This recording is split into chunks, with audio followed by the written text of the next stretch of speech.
Yeah, so welcome back everybody to the book club. Last week was some interesting stuff. Eugenics, forced child separation, stuff like that.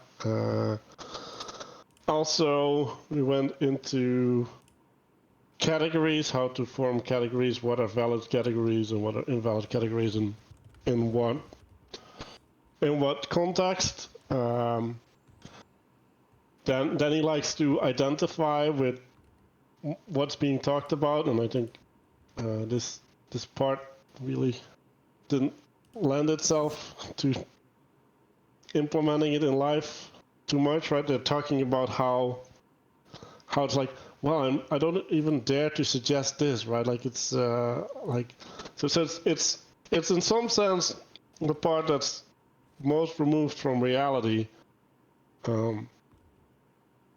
So I didn't get much out of the text in real life, but I did spend a whole lot of time listening to new stuff from the Republic and re-listening to old stuff, and today rereading. And there's a lot of value in that for me. And I think I left an intention last week as well. Oh yeah, my intention was to connect to the motivation of people, which is actually a thing that I did yesterday in relationship to my father. Like I'm trying to make people attentive to why they're driven. Like, and in some sense that is connecting to the text, right? Like what is making your telos, right? Like what like not what is making you telos. What telos are you adhering to when you make these categories, right? Like, okay, you're making a distinction.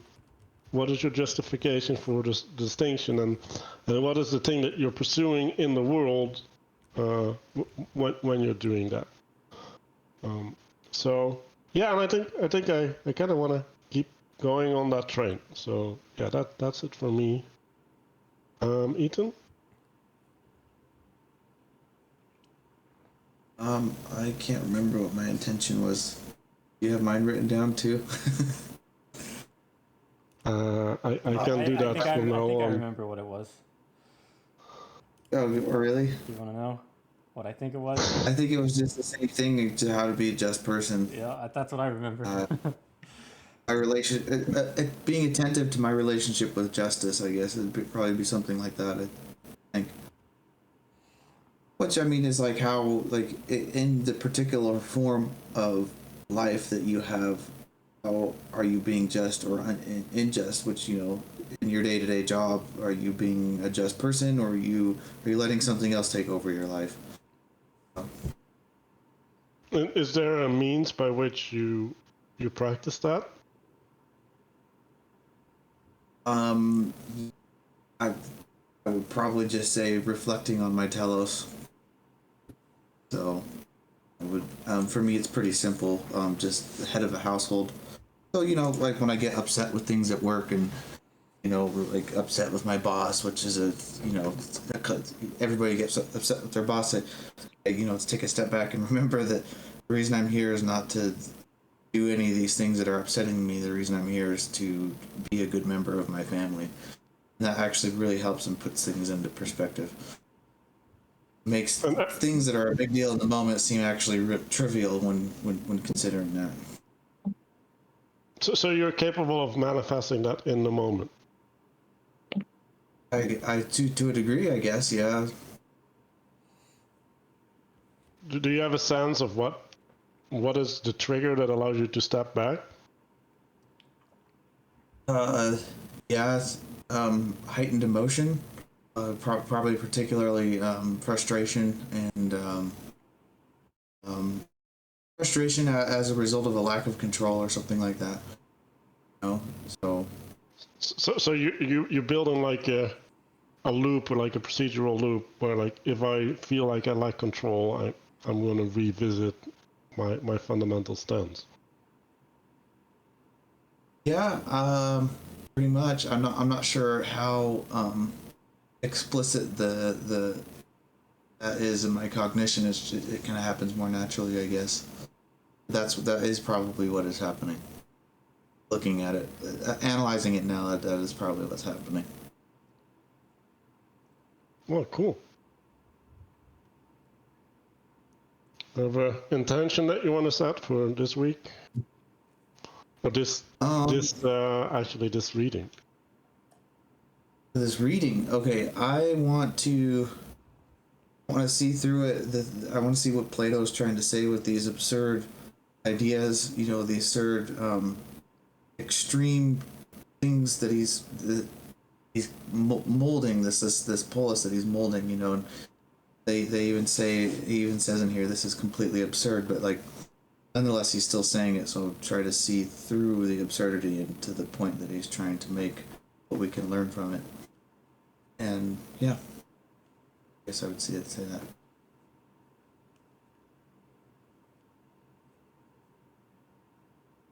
Danny, you can go next. Okay. So I think, as far as like reflection goes, last week I said something about motivation or chutzpah or whatever that is, and I think I'm still interested in that. But I think from this reading, I think we're a little bit closer to where I'd want to map that is gaining a better understanding of their concept of monotheism, or whatever that like whatever they're grounding things out in.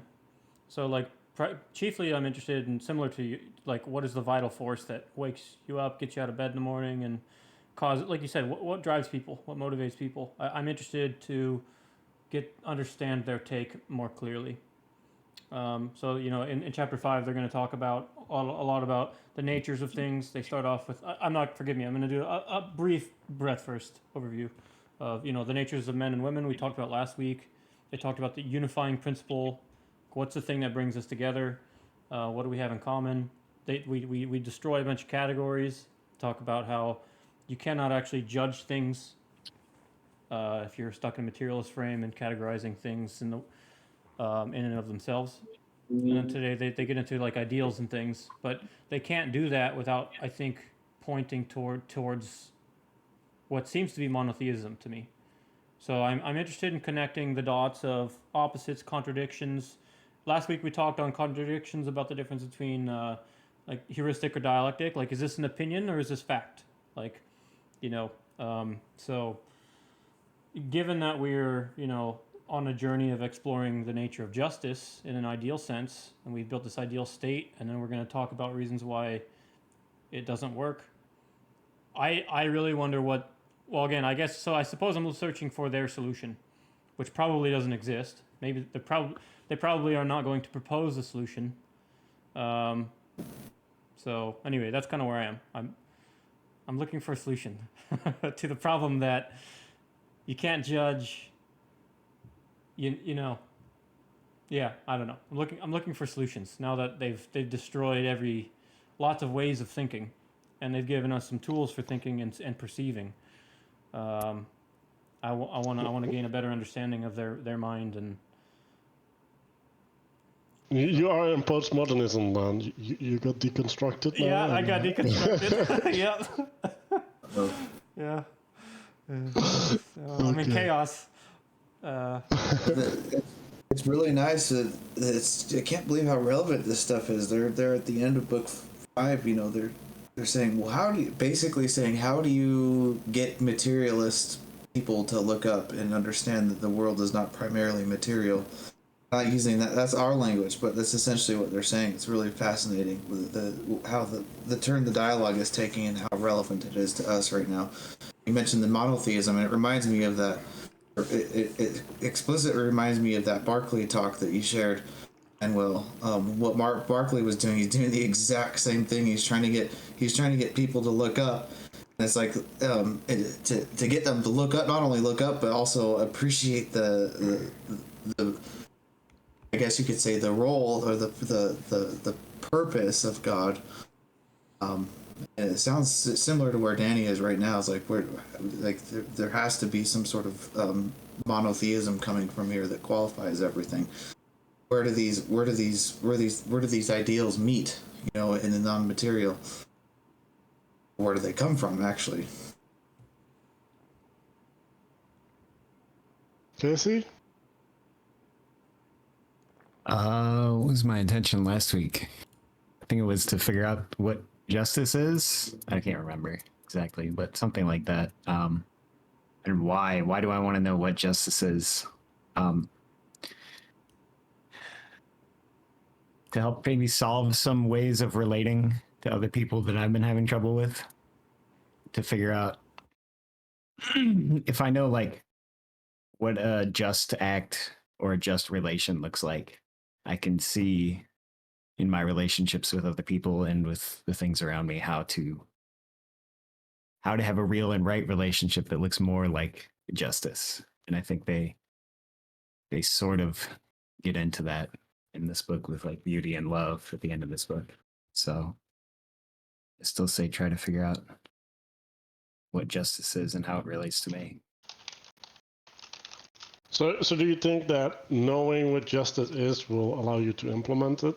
Because like those. Perhaps maybe, I'm not going to know what justice is, but maybe having a better idea of it will help me implement it. Okay, so you're not even worried about the implementation yet? No, because I don't. I mean, you can experiment, right? But like, you can already ruin certain. Say there's certain things I do not want to be ruined by just experimenting with them. Let's see if I can figure out a better way of relating. Okay. Yeah. So I was thinking of. I need to get my other notes as well. Going over things that stood out to me when going over book 5 again from the start, because that's what I ended up doing.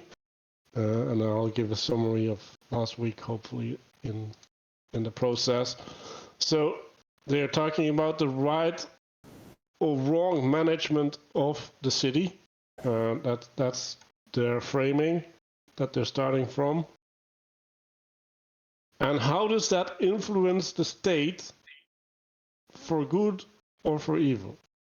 So they're talking about right and wrong, at least in my translation, in relation to the management, and then in relation to the nature of the state, they're talking about good and evil, which is really interesting to me, because like when do you talk about what, right? Like how do you judge where good and evil are proper and right and wrong are not proper, right? So in some sense they go back to the utilitarian framing in the management aspect, and then they make a subsection of guardians, right? So they're trying to figure out the education of the guardians in the city,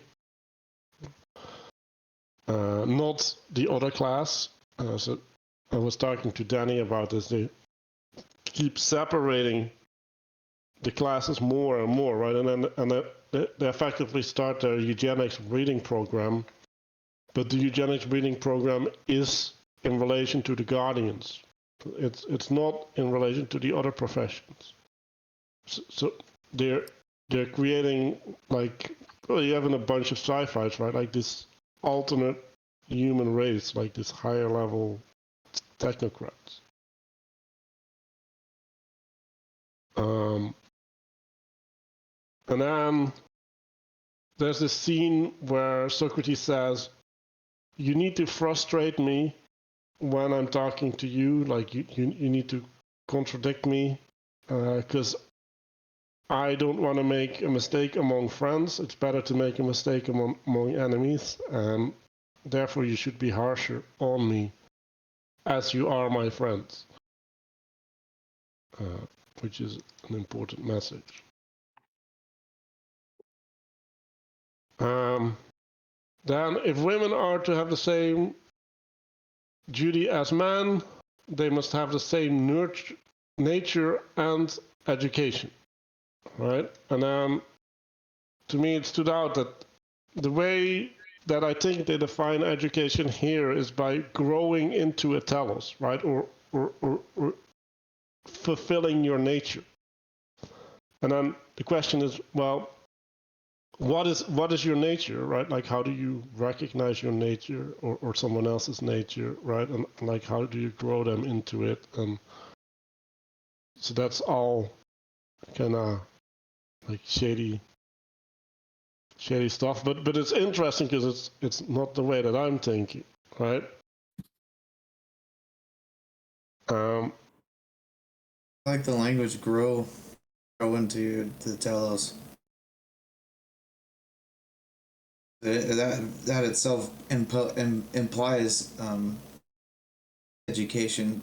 If we don't want to use that word right now because we're trying to define it, it impels an immature to a mature thing. It's not something that you can just propositionally adopt.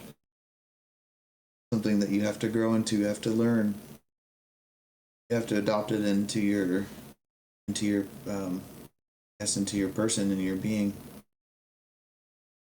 Right, and in some sense, like now you're accepting your fate, right? Like you're in this place, you're in this position. Now we've whatever means, but your trajectory has been defined, and now you have your constraints, right?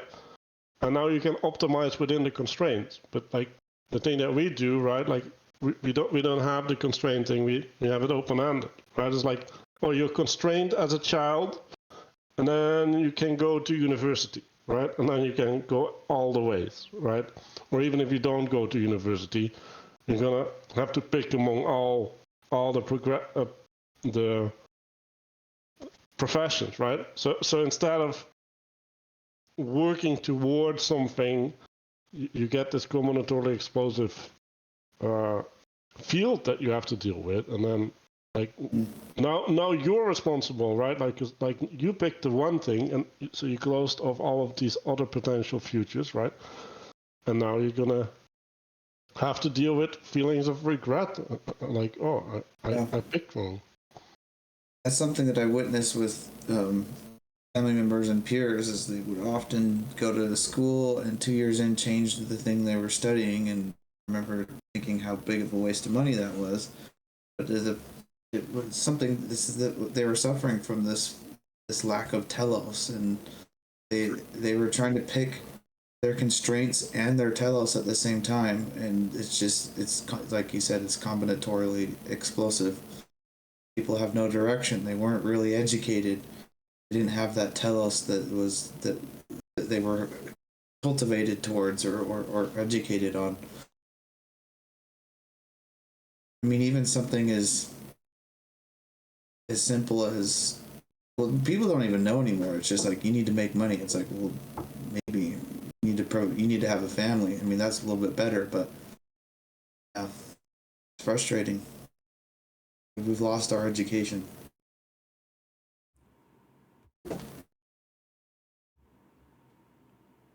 Did they offer much commentary on what good and bad, like what is a good or a bad telos? I mean, Manuel, you brought up like good versus evil. They haven't really made many claims, have they? I mean, when they talk about the dogs, they talk about the dogs in terms of function, like the function of the hunting dog, right? When they bring up the men and the women nature thing, right? So then the question, as you said, is what is the nature of the man or the woman, right?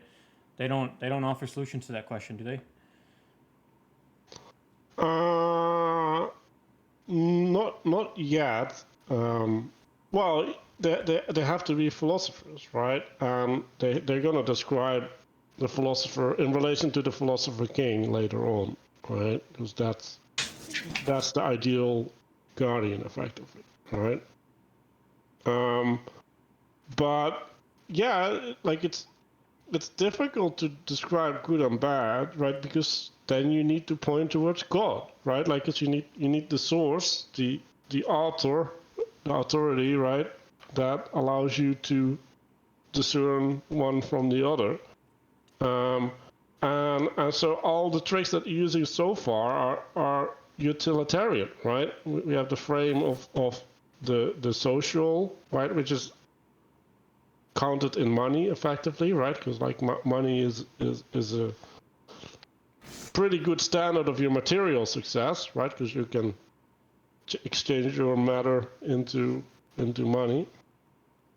And then there's the other one, and that is honor, right? Which is like the standard for the spiritual or the social success.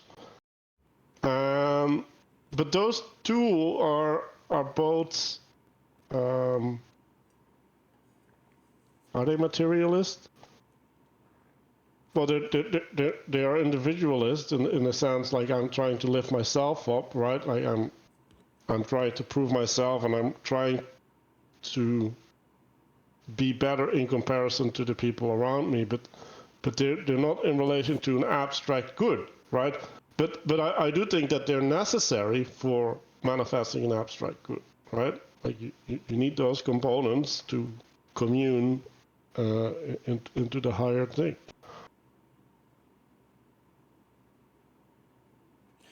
I went to a soccer game with this kid yesterday, and he went to visited DC. One of the things he liked in DC was the unknown soldier ceremony.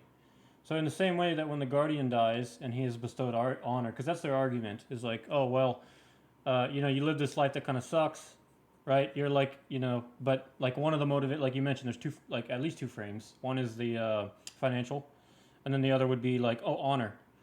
And so, is that not grounded out though? And I mean, is that not what's behind that? The though? third frame was fear, right? Like that was at least earlier in the book was because you're scared to do the wrong thing because the gods will punish you. Like that was the third frame.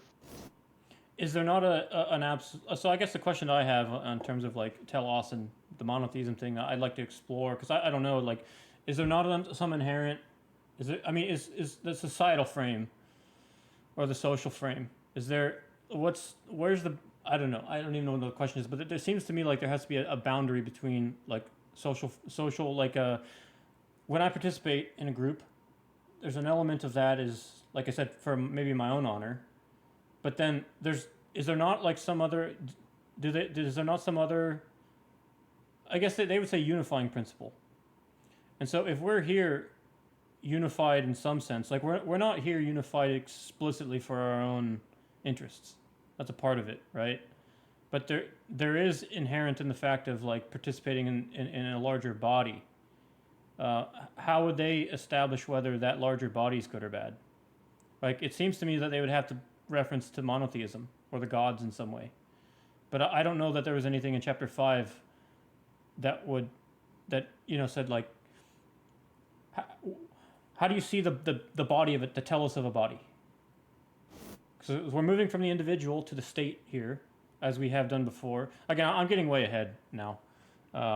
Well, so I think the argument that they do have made so far is in order for the state to be healthy, right? Which would mean that it would uphold like the 4 virtues, right? That is a prerequisite for the state itself being good, right?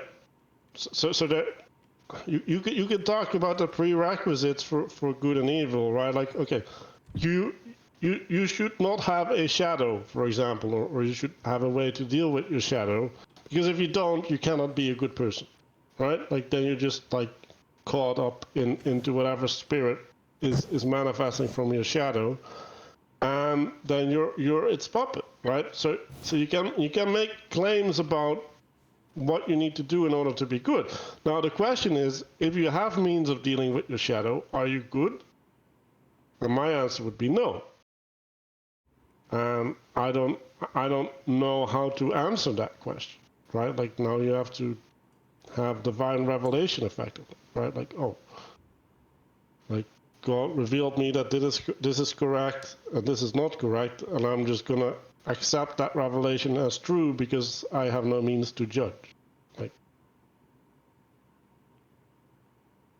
and the means to judge is a purpose. So, for example, they would argue, say, it is bad to be licentious because it undermines the interests of the state, right? In the model of the state.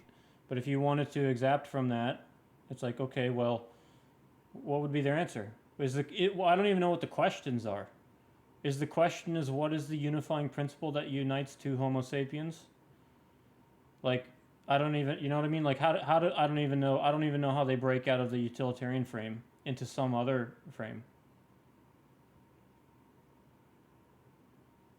They're gonna get pretty heavily into this in the next few books, aren't they? Are they? Because Yeah, the nature of. Go ahead. Well, I was just going to say, sorry, I didn't mean to cut you off, but as Manuel pointed out, I think chapter 8 is, I think, where the allegory of the cave is, which is... No, that's the 7. next one. 6. Okay, 6? Oh, No, that's in allegory 7. 7? And 7. Okay. So he gives 3 analogies of the good. There's the divided line. There's first I can't remember if it's the divided line first or the sun. Then it's the allegory of the cave. So there's 3 analogies that he'll give in 3 different books, I believe, starting in book 6.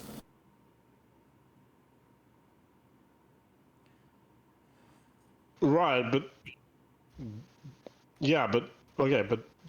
okay. So what he's describing is that we don't experience the good, right? So like he's using the sun as the metaphor, right? And then the sun is the thing that brings discernment to the world, right? So the good is the thing that allows us to distinguish between good and evil, right? And it's like, okay, thank you, I guess. Like, and then he's saying it's analogous to the sun, right? But it's spiritual, right? And I give you some conception of, okay, like there is something in my mind that is affording for this discernment, and I like Ethan did, right? It's like, okay, I get triggered, right? Like I get triggered into an emotional state, right? And then you can say, well, when I'm in this emotional state, a certain discernment gets frustrated, and then I need to rationally start to correct for it, right? So I need to take off the autopilot or whatever thing was on autopilot, and I need to take intentional control over it because I can no longer trust it, right? Like it's pushing me in ways that are not good. And like the question is, do we have more, or even if we do have more, like isn't that hard enough? And like should we just not strive to have these things in fixed? So And again, revelation, right? Like when you experience the world like that, you start seeing the world differently, and then maybe you get new meanings. But So what you're struggling with is what the good actually is, Any? Well, I mean, like a lot of the times, yeah, I mean, they'll reference like the daemon, and then they'll move on, right? And they're like, so like, yeah, but you're like, you're like the conscience or something, like, well, I mean, in like when you participate with other people can help you to figure out if that's been hijacked or corrupted, right? So like, if They're good conscience, people, if they're bad people, or they other might people try to can corrupt your it. conscience. Like it's dangerous out there, other people may Yes, mess you emerging- up, or they can help you. It's just that's what I want to know, what they have to say, like commentary that they have on that. And I'm not seeing much in my reading so far. So hope. I don't think there's going to be much because they can't. That's not really something. It's something that's something that you either can't or is very difficult to put into text. And Plato's already masterfully putting things into text that you can't really do. I think like what Manuel's saying, it's going to require some sort of revelation. If you think about the story in Exodus, they were suffering from the same thing. There was a gap between them and God, and the commandments were a revelation. They were what would you say?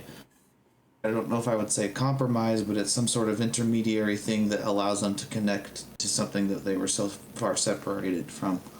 And the commandments were a revelation. They were a gift given to them from God. So, well, it's interesting to put that into context with Jesus, right? Like so basically what Moses did was somewhat utilitarian, right? Like Peterson talks about this. I'm doing judgment, right? I'm doing law, and there's this revelation of these principles that I'm participating in, right? And now I'm going to write them down, and if you adhere to the principles, I won't have to judge effectively, right? Like you're internalizing God if you internalize the law, right? If we're talking about Jesus, right? Like Jesus says, well, you don't really need to have the law, right? You need to have the spirit of the law, and then the spirit will guide you into right action, right? But the spirit is like, so you first need to have the law, which is like the dogma, right? Which allows you to see the world. You do relevance realization on the world effectively, right? And as a consequence of having right relevance realization, your daemon is programmed effectively, right? Like it's functioning correct. And I guess I want to read this piece from this chapter actually, right? But let me ask you once more: shall they be a family in name only, or shall they in all their actions be true to the name? For example, in the use of the word father, would the care of a father be implied, and the filial reverence and duty and obedience to him, with the law, which the law commands? And is the violator of these duties to be regarded as impious and unrighteous person, who is not likely to receive much good either at the hands of God or man? Are these to be or not to be the strains in which children will hear repeated in their ears by all the citizens about those who are imitated to them, to their parents and the rest of the kinsfolk? In our city, the language of harmony and concord will be more often heard than any other.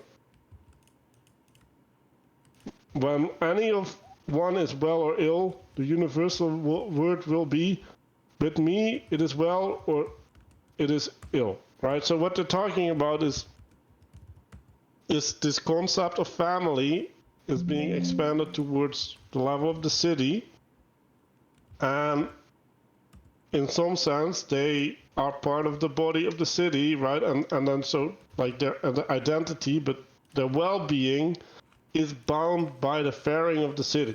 Like it's really explicitly there. So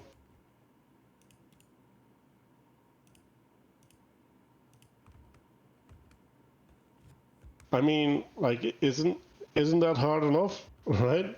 And well, I guess the point would be, right, like at that point the city is God, right? Like the city is the highest value, right? And then at the top of the city you have the philosopher king, right?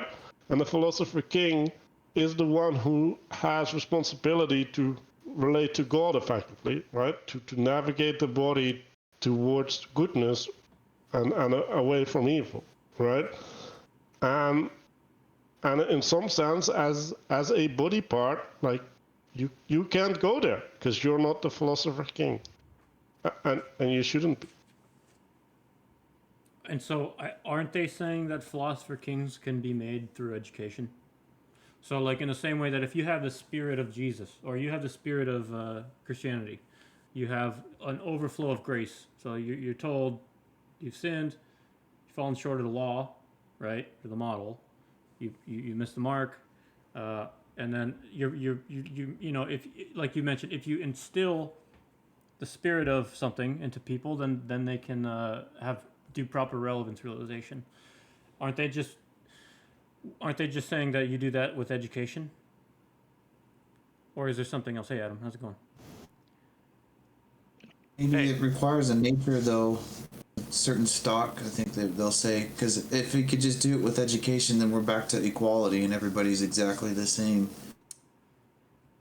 Right, and I think this like one-on-one maps on Christianity, right? Because the argument that they're making about Christ is that he has two natures, right? Like a divine nature, right?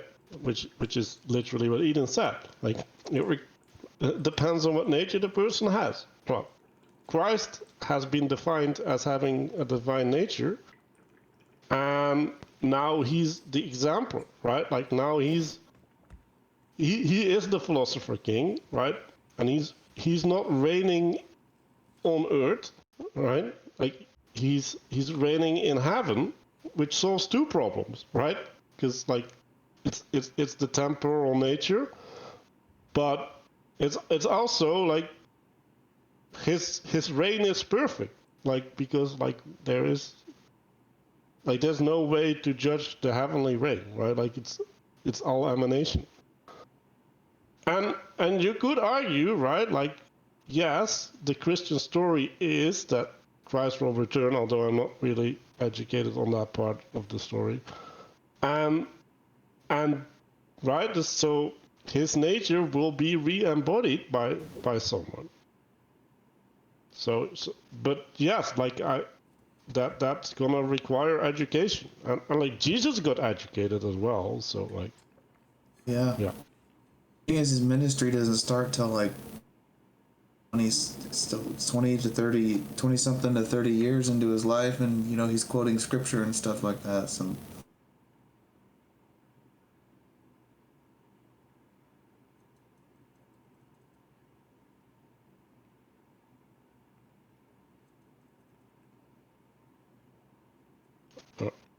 Where you're at, Danny? Well, I mean, I don't know. I was just thinking about, I don't know where to go with this, but I was thinking about when Ethan mentioned the Ten Commandments as being kind of a starting point. I was trying to map that onto, I was trying to find the analog in this world for their, right? So that's kind of like in the Christian story, you have to start with the Ten Commandments, and then you have to get to Jesus, where Jesus says, "Hey, no." You start with Genesis, right?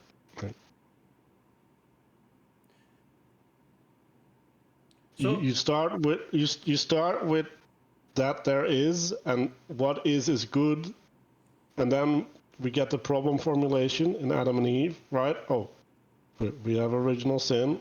We have to find a means to deal with that, and then just like the Republic, they start building, right?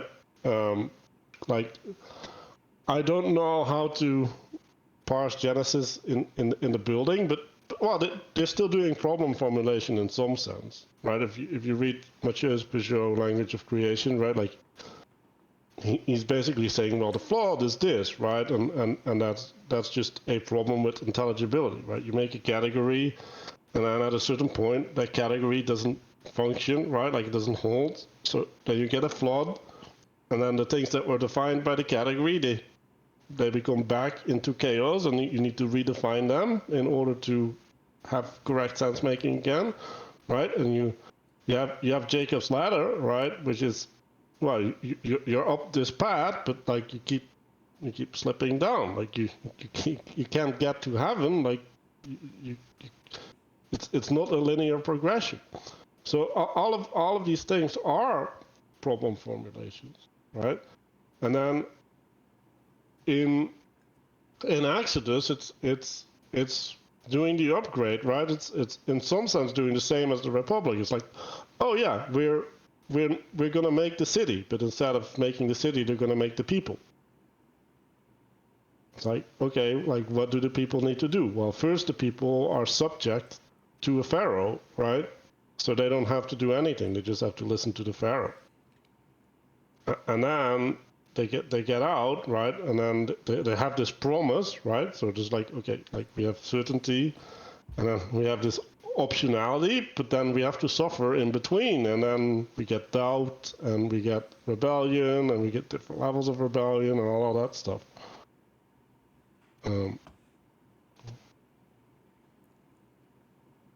yeah, that's. Well, I was interesting actually on- just Go ahead. Sorry. Go ahead. go ahead. Yeah, go off of that. Well, I was just going to say it's an interesting that, I mean, it's kind of obvious, but you don't need the problem of intelligibility is simpler when you're at a lower level, like when there's no society. But if before you get to Exodus, you know, it's pretty much just like don't eat one tree. You know, it's like everything else is like okay, we don't have. You know, it's very simple. You know, but then you get to the point where you have to say, oh well, thou shalt not covet thy neighbor's ox, donkey, or anything else that belongs to him. But the thing is as was done in the Republic, you know, you can ding it and say, like, oh, what about the corner case? What's the difference? What about a good example? What, you know, what about, like, oh, is that not coveting? You know, like, what if my neighbor's in good shape? Is that not a, or, you know, what if my neighbor, like, what imitation? And then we get to the allegory of the cave, right? So it's like, well, you know, you have to imitate people, and so you have to, you know, it's like anything. Like, you can blur the boundaries between these concepts. They're not really categories, but when we use language to say things like, you know, that's what I'm curious. I don't see how they're able to break out of all the problems that they keep on destroying. So if you, I mean, so if you just say, yeah, roll back to Genesis and start with being is good, it's like, well, I don't know. I mean, even if you do that, it's like you still have problems moving forward, you know. And so when if you have a model in the Christian world, you have, you know, the model of Christ, right? It's like, again, that's what I'm looking for, their analog. I don't see it yet. If they have an analog, I don't see it. Well, the analog of Christ is the philosopher that goes back into the cave. Really? You think it's the philosopher king? Oh yes. Huh. Well, see, because when they introduce the idea of the philosopher king, it seems like they're very insistent, like it doesn't work. In fact, I think I have it in my notes where they introduce it. Until philosophers are kings, or kings and princes of this world have the spirit and power of philosophy, and my notes are messed up. Something about greatness and wisdom meet in one, and my notes are messed up. Those commoner natures who pursue either to the exclusion of the other are compelled to stand aside. Cities will never have rest from their evils, nor the human race, as I believe. And then only will this, my notes are messed up, state have a possibility of life and behold the light of day. That's straight out of the Republic from my translation. So when they introduce this philosopher king idea, they say we need the philosopher kings to free us from evil. Basically, like we've got all these. This is a mess. It's a complete mess. By chapter 5, we can't even define the guardian class, which, as you mentioned, is like a completely alien group of people. It's like their desires are completely different. They can't commune with the normal people who are, you know, the flat people making money. It's like they've got nothing in common with these like, and then it blows up, and then there's like, oh well, we need the philosopher king to save us, and like I think right after they introduce the idea, like, you know, it's like I don't know where they're going. You know,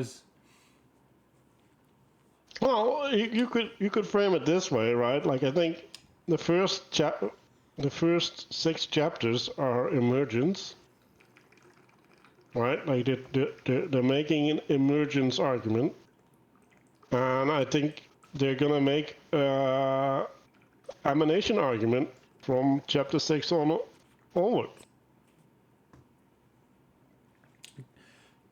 Those are what different concepts. Could we unpack those? Because that's emanation and emergence. I mean, I think a lot of people have a lot of confusion around those ideas. Can we elaborate on those a little bit? Well, so the like where did we start? We started with Glaucon, right?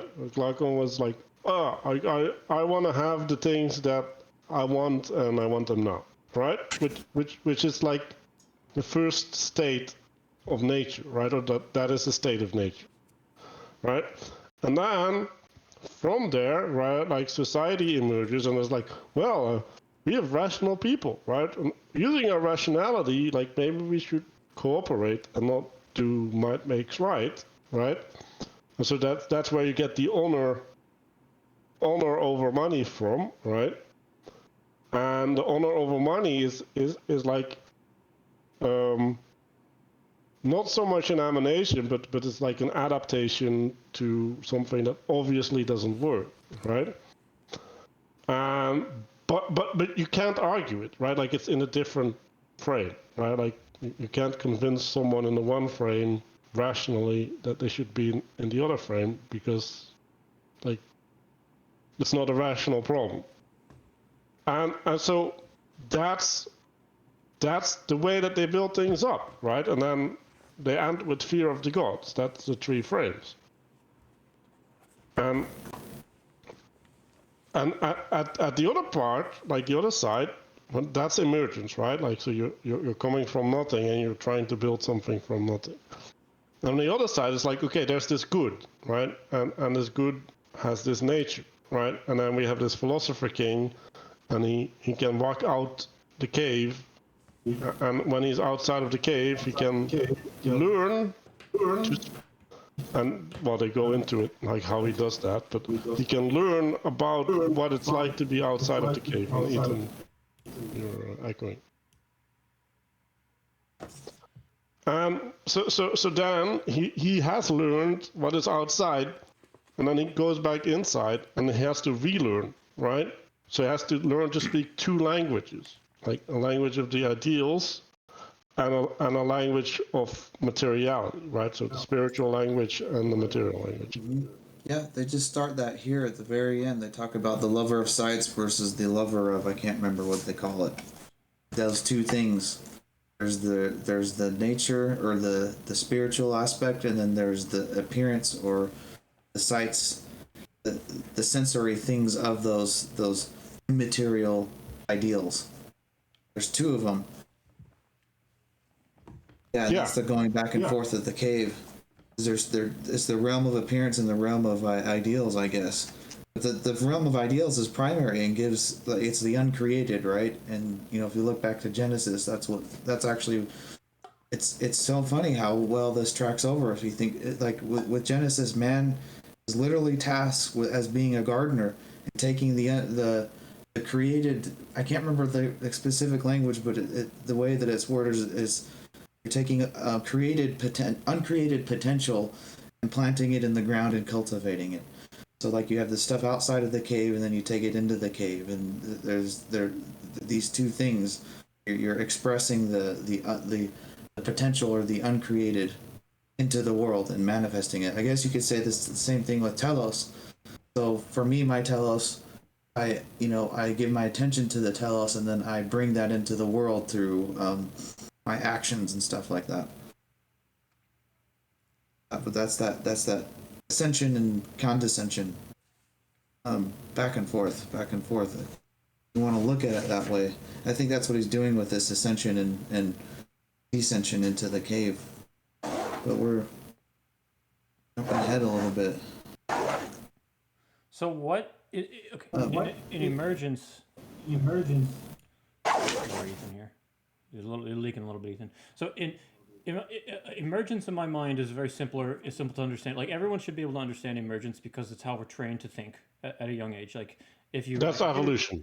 Yeah, evolution. Yeah. In the beginning was the primordial soup, or you write a computer simulation. You add like the variable of time, like let's let it run and just see what comes out. Okay. Now, emergence emanation. This is winding up the clock. Yeah. Winding up the clock. It's like that's all God did is just wind up a clock, and then to get it to a certain point, it's like, well, we don't even. Anyways. Yeah, so exactly. That's how we're taught. I think emanation could use more clarity. Like, what is the like? Yeah, like. Hang on, I gotta mute you. You're leaking still, Ethan. So like, yeah, if you say I'm gonna plant a tree, and like kind or like one thing will flow, one thing of one kind will, the thing that's downstream from it will flow from that. There goes Ethan. Should we wait? Should we give him a minute? No, it's fine. Yeah. So what's the key distinction between? I guess it's a telos. I guess it's the fact that you're able to discern. So you've built this. Let's say you have this capacity to discern, which you've programmed. A daemon, spirit, or whatever, or you're conscious. educated. Yeah. You have a conscience. Is it that the difference between emergence and emanation is that emanation you're able to add into your map of how it got there? So it wasn't just no. I don't. Okay.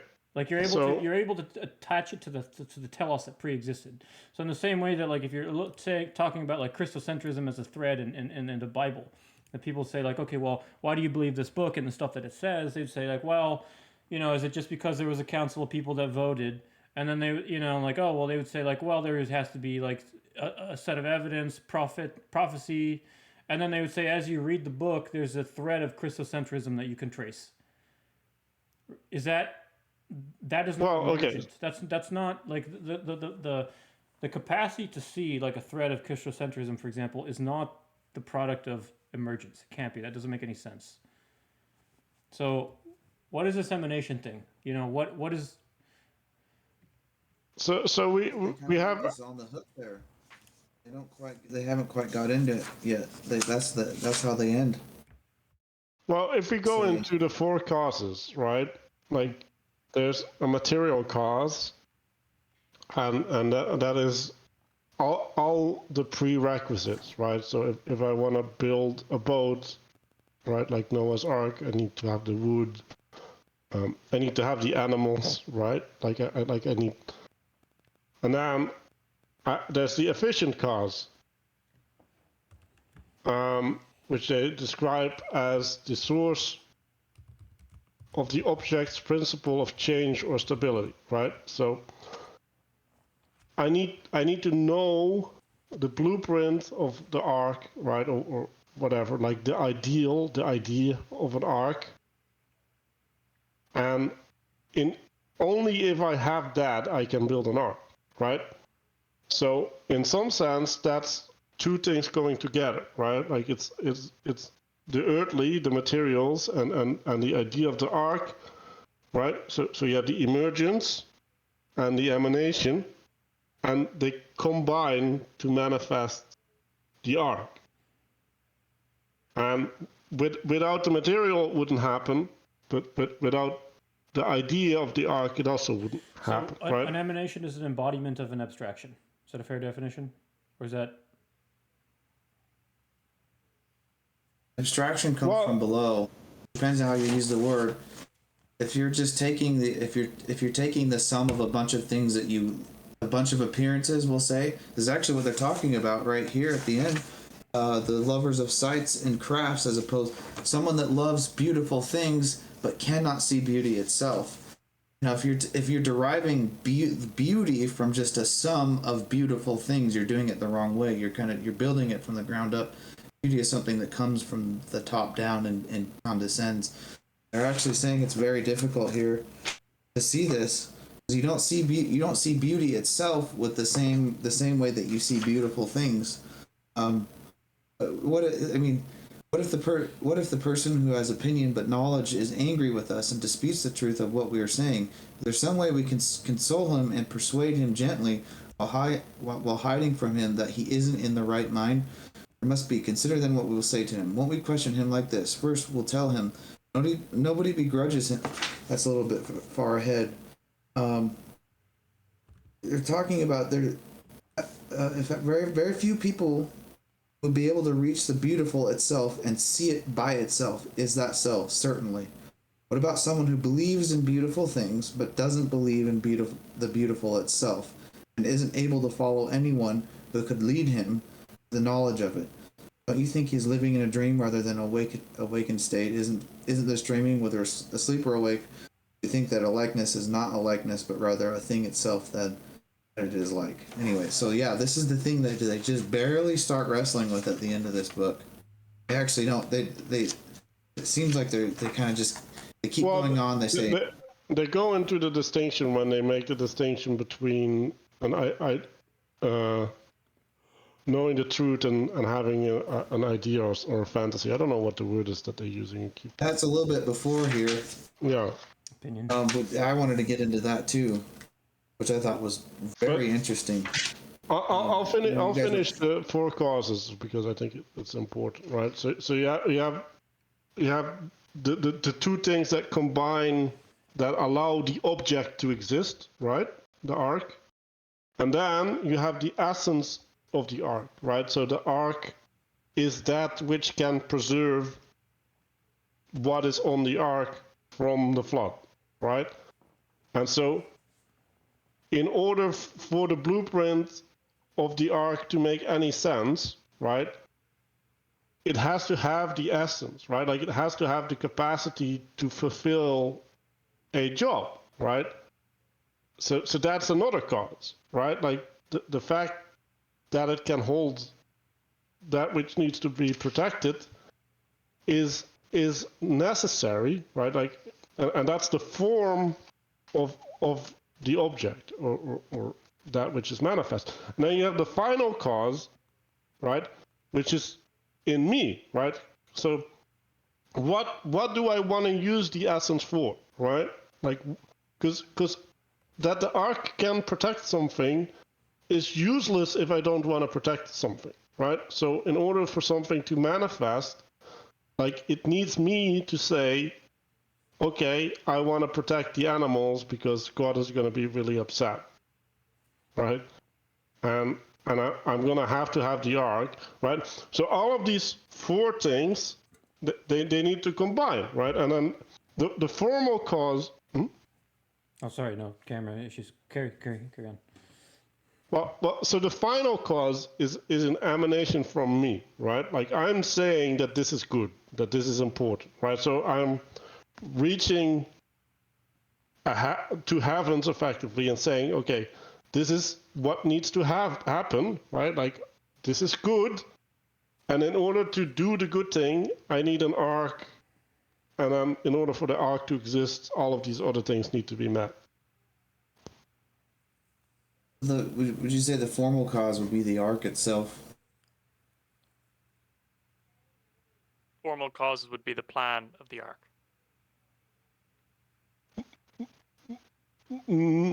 No, I I would think say that's the efficient would have- cause.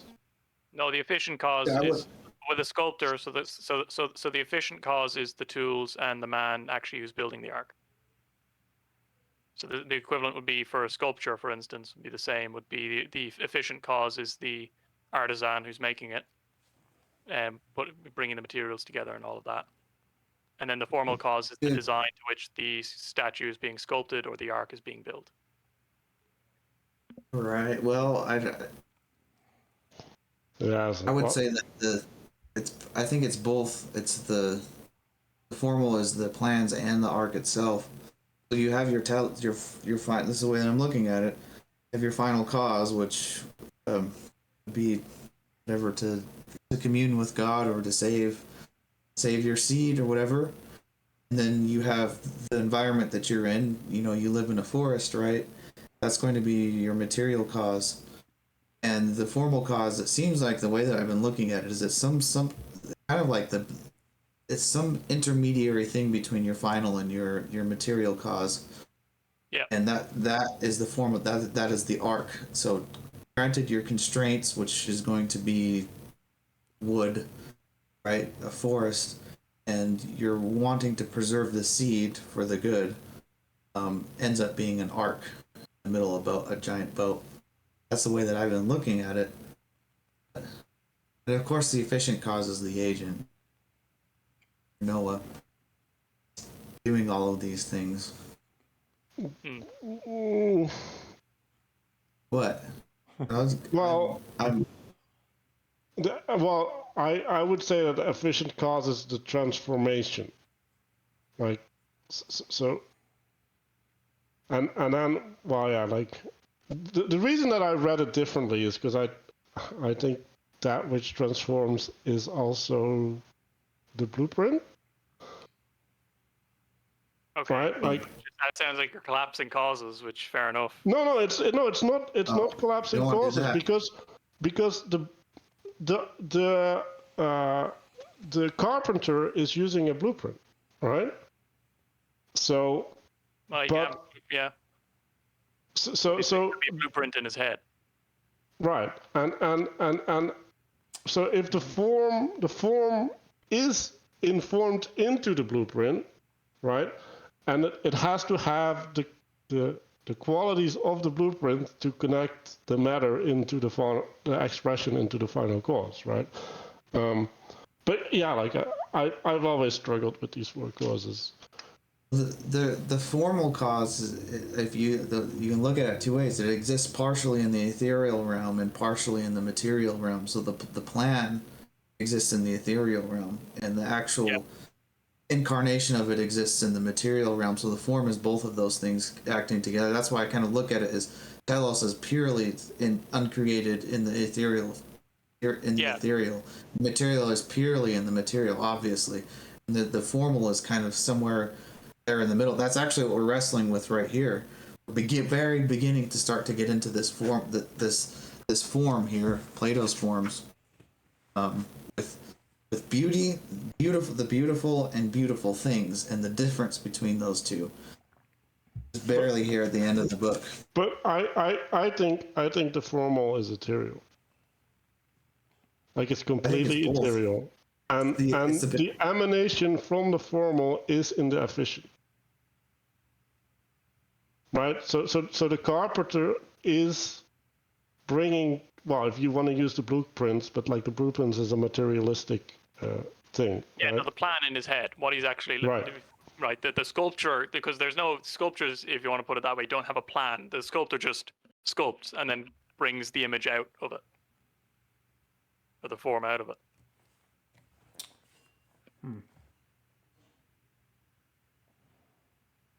There are tricky things. Where does the plan come from? You know, it's like that's something that emanates, right? It's coming down from somewhere.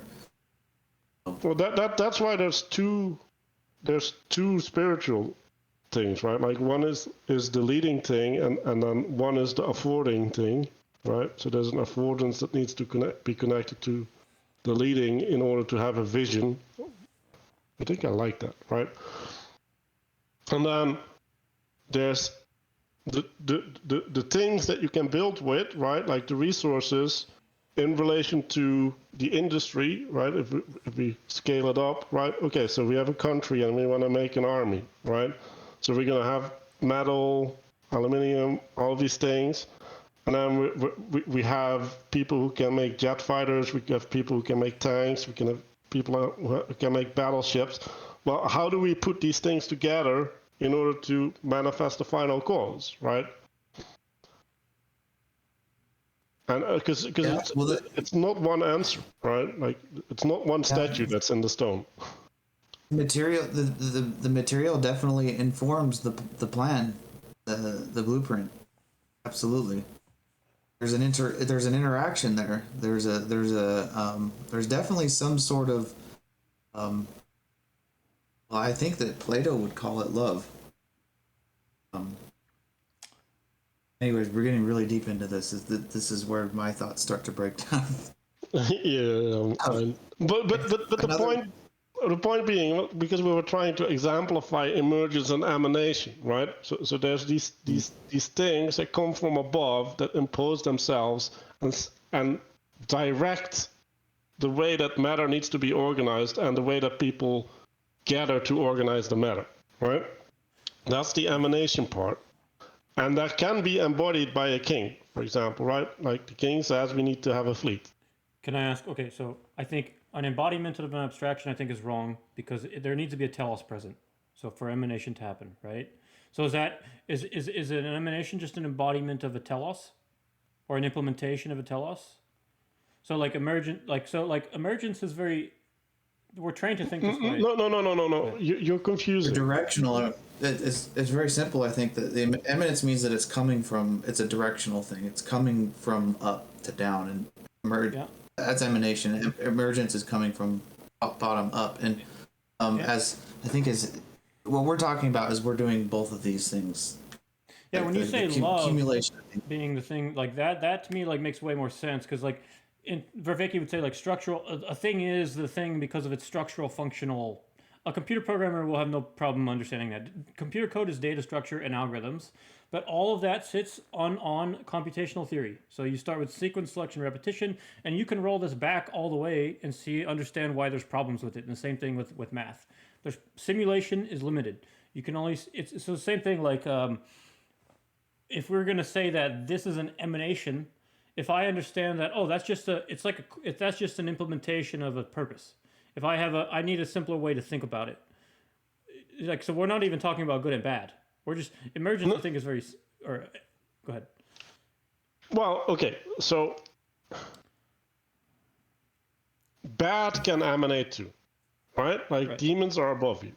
They can control you or possess you or whatever, right? So first of all, the king is an emanation for the kingdom. Right? But the king, when he makes a decision, right, should be looking up to the gods, right? So the gods emanate to the king, and then the king manifests the emanation, making it real, right, to the people. Now, is that like what god is he praying to, right? Like is he praying to Moloch or like whatever demon, or is he actually praying to something that has a, well, to an angel, right, like which would be a subset of the good, right, or something that at least can manifest the good, but it can also fall, right? Like angels are not inherently good, like depends on your relationship with them, right? And so the point is that he has to pick an emanation, right?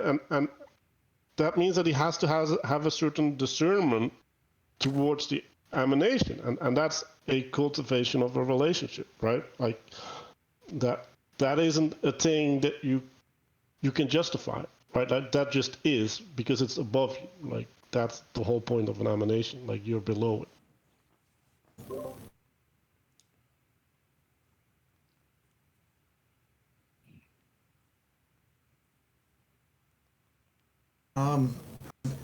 One thing that I think about often, I don't know if this helps, I'll be really quick, is when I think of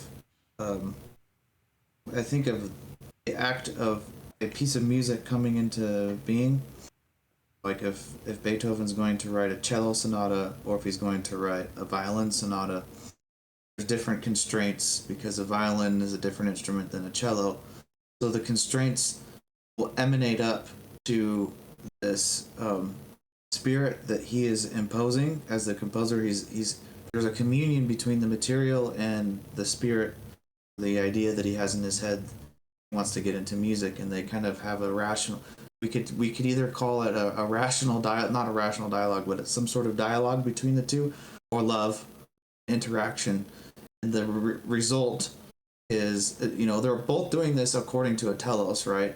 The interaction of those two things, the result is a piano sonata or a cello sonata, and the difference there would be assuming that the telos is the same, which is never the same, but they're going to both sound differently because they have different constraints, different material. I don't know if that helps at all or not. You can actually go find pieces that were like that. There's a violin concerto that he wrote, and he transposed it to a piano concerto. It's the same concerto, but it sounds different because the material constraints are different. Oh, that is actually a really interesting example. I'm really glad you said that. I'm gonna have to think about that for like a week now. So I've been Well, studying, you know what? If you want, I can theory. find the. Go ahead. I don't know if there's very many recordings of the piano concerto form of the violin concerto, but if there is, I'll send it to you and you can listen to both of them. Well, and you can look at emanation and emergence this way, right? So you're behind the piano, right? And now you're gonna like look at like how am I gonna get the piano to do the thing that is on the paper, right? So you're just gonna like impose the piano on the paper. Like that's an emergence thing, right? Now you can do the opposite, right? Like how can I get, like I'm gonna make the piano conform to what's on the paper, right? So you're just like gonna smash the buttons and you're gonna get frustrated that the piano isn't manifesting the thing that you want, right? And that's the emanation. You're just gonna like force the emanation. Buttons. And then love, right? Like the way I look at love is that you find a communion, right? Like you find a way for the emanation and the emergence to come together in harmony so that they can rightly manifest the spirit that is being possessed in the piece of music.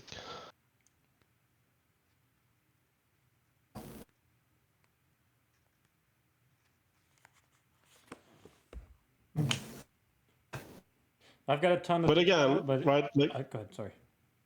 well, it's presupposing the music again, right? So you're not solving the problem whether the music is good or bad. Like that's the problem. You cannot justify the thing that's above you. Like you can't.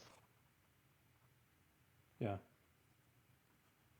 There's some interesting things here where they're getting in with I don't know if it was a disclaimer or another disclaimer or what, but they're talking about like, well, hey, this is incredibly idealistic. Is it even worth talking about if we don't think that it will ever actually happen? I can't remember where it's at. Maybe you can help me find it. But they're saying, well, it is useful because someone that is, even if the perfect just man will never exist, you can be more, the more like him you are, the better. So like, reminded of when Mark talks about when he talks to people about truth, and truth is not a quantitative thing; it's a qualitative thing. Truth, you're closer and further away from the target. There's not like it's not on or off or a binary thing. You're more true or less true. The more true you are, it is better. So it is worth talking about. It seems that's what they agreed upon here. But if any of you remember that, we could look into it further and see if there's any insight we can get from it, or if it was just simply him cautioning the reader that, hey, this is what we're doing, and we're just gonna justify it so we can talk about it further. I still have tons of notes, and like they might be actually about stuff that we're talking about, but like I'm not even back to where we were last week in my notes at least. So let me okay. But when experience showed that to let all things be uncovered was far better than to cover them up, the ludicrous effect of the outward eye vanished for the better principle which reason asserted. Then the man was perceived to be a fool for the direct shafts of his ridicule, and any other side of folly and vice seriously inclines to weigh the beautiful by any other standard than of the good. So this is, I put this out of the context where they're laughing about naked women. Mm. And so there's a couple of implications in what he's saying there. So he's saying that, well, naked woman is obviously ridiculous, right? Like everybody agrees that that is ridiculous, and that's worth laughing. And then there's this progressive element that through reason we know that there's a purpose for these women to be naked with us. If we know the purpose and we can see the thing through its purpose, then our discernment about it will change, right? And it's interesting because seriously inclined to weigh the beautiful by any other standard but that of the good, right? So they're implying that they're connecting the goodness through reason, and then that re-instantiate what you feel as beauty to the inverse, right? So the thing that was totally ludicrous at one time, you find beautiful now because it's partaking in the good.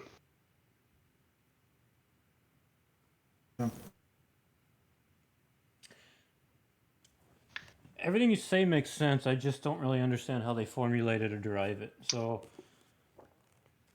yeah, I mean, I don't know. I mean... Well, they say, right, like, the argument that they're making about the nakedness is it's necessary for the women to be naked in order to receive the same education as men, right? And so what they're saying is that is a standard, right? Like it's a rationally derived standard, and participation in that is necessary for participation in the good city, right? So that activity itself is good, and therefore we start to see it as beautiful, right, and as sensible at the same time, right, instead of as a ridiculous thing. Mm-hmm. And so he's stating that we can reprogram our understanding of what is beautiful as a consequence of justifying it.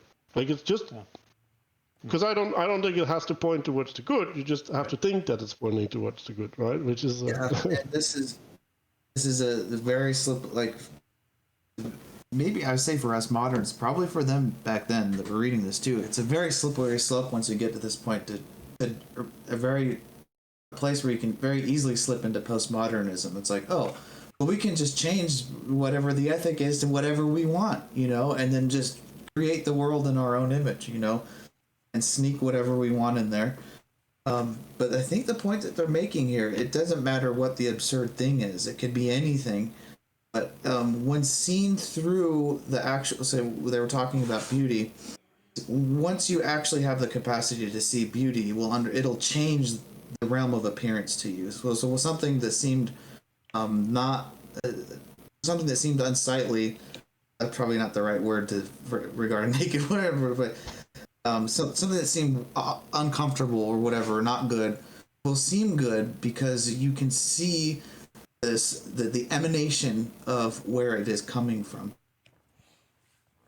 You need to see beauty and good, right? Like not only beauty, but yeah.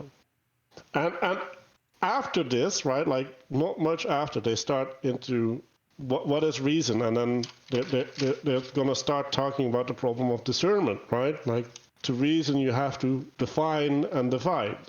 Like that's what reasoning is. And then they're talking about, oh yeah, but people can't really do that correctly. And I don't know the way that they phrase it, but they're basically stuck in their whatever rabbit hole, which is a false distinction, right? Like it's a false category that doesn't describe reality, right? And here we go back to the telos, right? So what is the discernment that allows us to make a judgment about these women being naked? Well, like is it participating in the city, right? Like in the good of the city. And if it is, then that is also good. And that's an emanation as well, right? Like so now the goodness of the city emanates on to the practice of wrestling naked. Yeah, it's just getting us into this mindset that the emanation, first principle, is primary to the appearance and the effect of the first principle, and we have to be careful not to get caught up in the realm of appearances and not talk about the people that go around the festivals just consuming everything, consuming all of the beautiful plays and poetry and whatnot. He said those people are concerned with the appearance of beauty, but they cannot understand what beauty is, and that's right. What they're never going to accept it. They're never going to accept a naked woman because the naked woman is an aberration and they shouldn't be naked, right? And if you say, well, that is beautiful because of the city, then you're a fool. Like why would you say that? That doesn't make any sense. Yeah. And if it makes you feel any better, I did have part of this paragraph underlined. I must try it then, especially since you agreed to be so great an ally. If we're to escape from the people you mentioned, I think we need to define for them who the philosophers are that we dare to say must rule. And once that's clear, we should be able to defend ourselves by showing that the people we mean are fitted by nature both to engage in philosophy and to rule in the city, while the rest are naturally fitted to leave philosophy alone and follow their leaders. When they, like you were saying earlier, Danny, when Socrates brought up he was almost is embarrassed when he brought up the notion of the philosopher king, when he brought up the women fighting and the common marriages and families. And they pushed back and they said, there's lots of people that hearing you say that would fight you. This idea of imposing a philosopher king, one guy at the top. They do say, like I say, it's a very touchy thing because most people are not suited. While the rest are naturally fitted to leave philosophy alone and follow their leader. That's most people. So this ability to see these, it's almost like you're supposed, it's very difficult to see these things not removed from their appearance. And in fact, I think even later on, Socrates claims that he's like, I'm not one of these people. I don't put me as the philosopher king. Yeah, he does too. So it's anyway. So just it's very difficult. Something you struggle with. Probably why this book has been around for so long. It's not like they're going to propositionally give to you how Like you just got to go down to the shop and buy a certain type of glasses, put them on. Now you can see the beautiful. You don't see it with the same eyes that you see the effects of the beautiful or the good. They don't really make the distinction between beautiful and good. I think from what I understand here, beauty is a subordination of the good. It's below the good. It participates in the good. I think that's how, at least, I mean, Aristotle. Well, the way that I see it is, it's goodness first, right? Which is telos, which is organizing. The organizing principle is goodness, right? And then beauty is what you discern, right? And then truth is like connecting it to emergence, right? Like to reality, right? So you have the ideal, and then you have an intuitive way in which the world is conforming to the ideal, right? Which is expressed in beauty, and then the truth is in how can you act that out in the world without, being misguided or misimplementing or like stuff like that. Yeah, I don't know. Yeah, I guess maybe another way to think about is like why do they not end up at postmodernism? So we went through the causes. Manuel went through the causes when I said I'm trying to understand this emanation thing, and what's this book called? Language of Creation, right? So like you have lots of diagrams of microcosms and macrocosms. Usually this camera's really good at, but you have heaven and earth, an atom, or this transformative mediating process between heaven and earth. We talk about this kind of thing all the time. Here's a little picture on the next page of material being put towards a telos. So in heaven you have patterns, and the temple's in the middle there in terms of material. So we can participate in arranging the material world to conform to a pattern, right? Mm-hmm. In the Republic, we're destroying, like we're basically on the material plane. We're affording ourselves the ability to kind of with some of the we destroy like any kind of way that we can arrange like categories of things, unifying principles.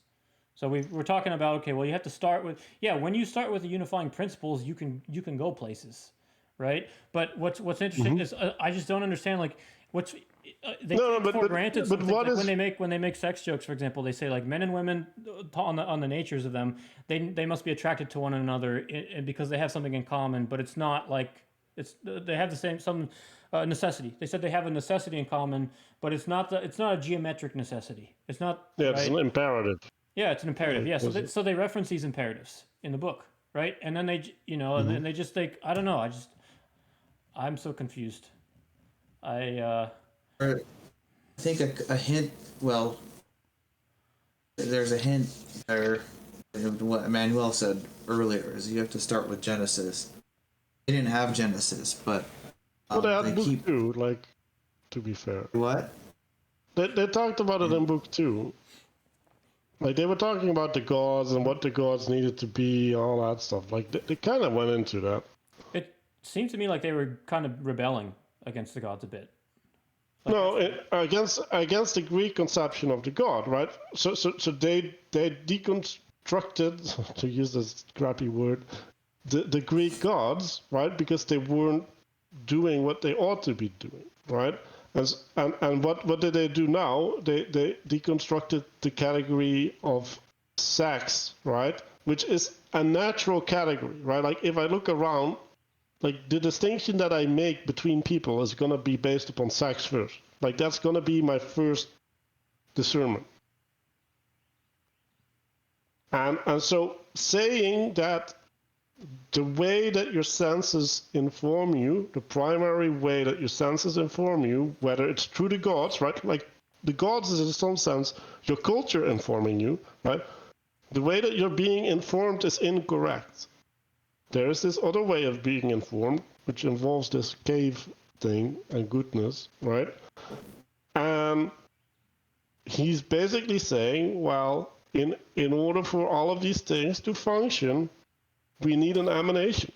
Like this philosopher king is going to this place and he's getting sacred knowledge, like literally, like I think they're using the word, but it's sacred because it's set apart from all the other things. Like the other people can't get to it, right? And there's sacred behaviors, right? Like, oh, we need to make marriage sacred, and we need to make these other things like not acceptable because we're trying to have a organization, right? And this organization is a conformation. Like we're conforming to the principle of justice in the city, right?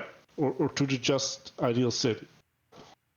And that is the thing that allows us to go against nature, right? Like, okay, we've decided, and like for whatever reason we did that, like we have come to agreement that this is necessary, and therefore we're gonna conform to what is required to manifest that we deem necessary. But like that can be communism, right? Like that can be fascism. Like there's many ways that we can deem things necessary as a group.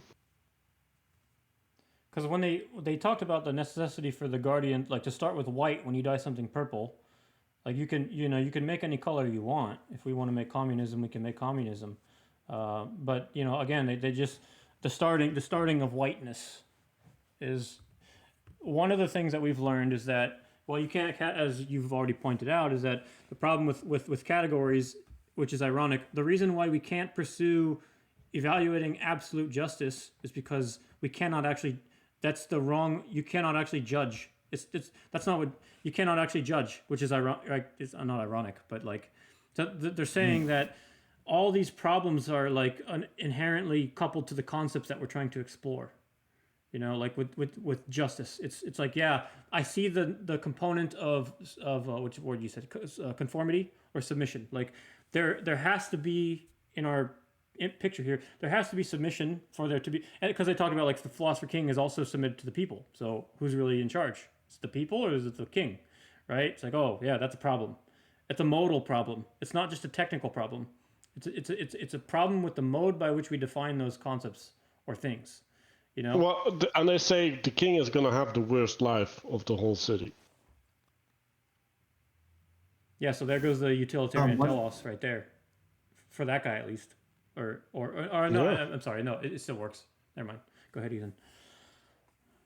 Oh, it reminds me of, sometimes lately when I've been contemplating, commandments, like you could take an example like love your neighbor or honor your father or something like that. And it's like, well, maybe they're being a bad neighbor or maybe they're being a bad father.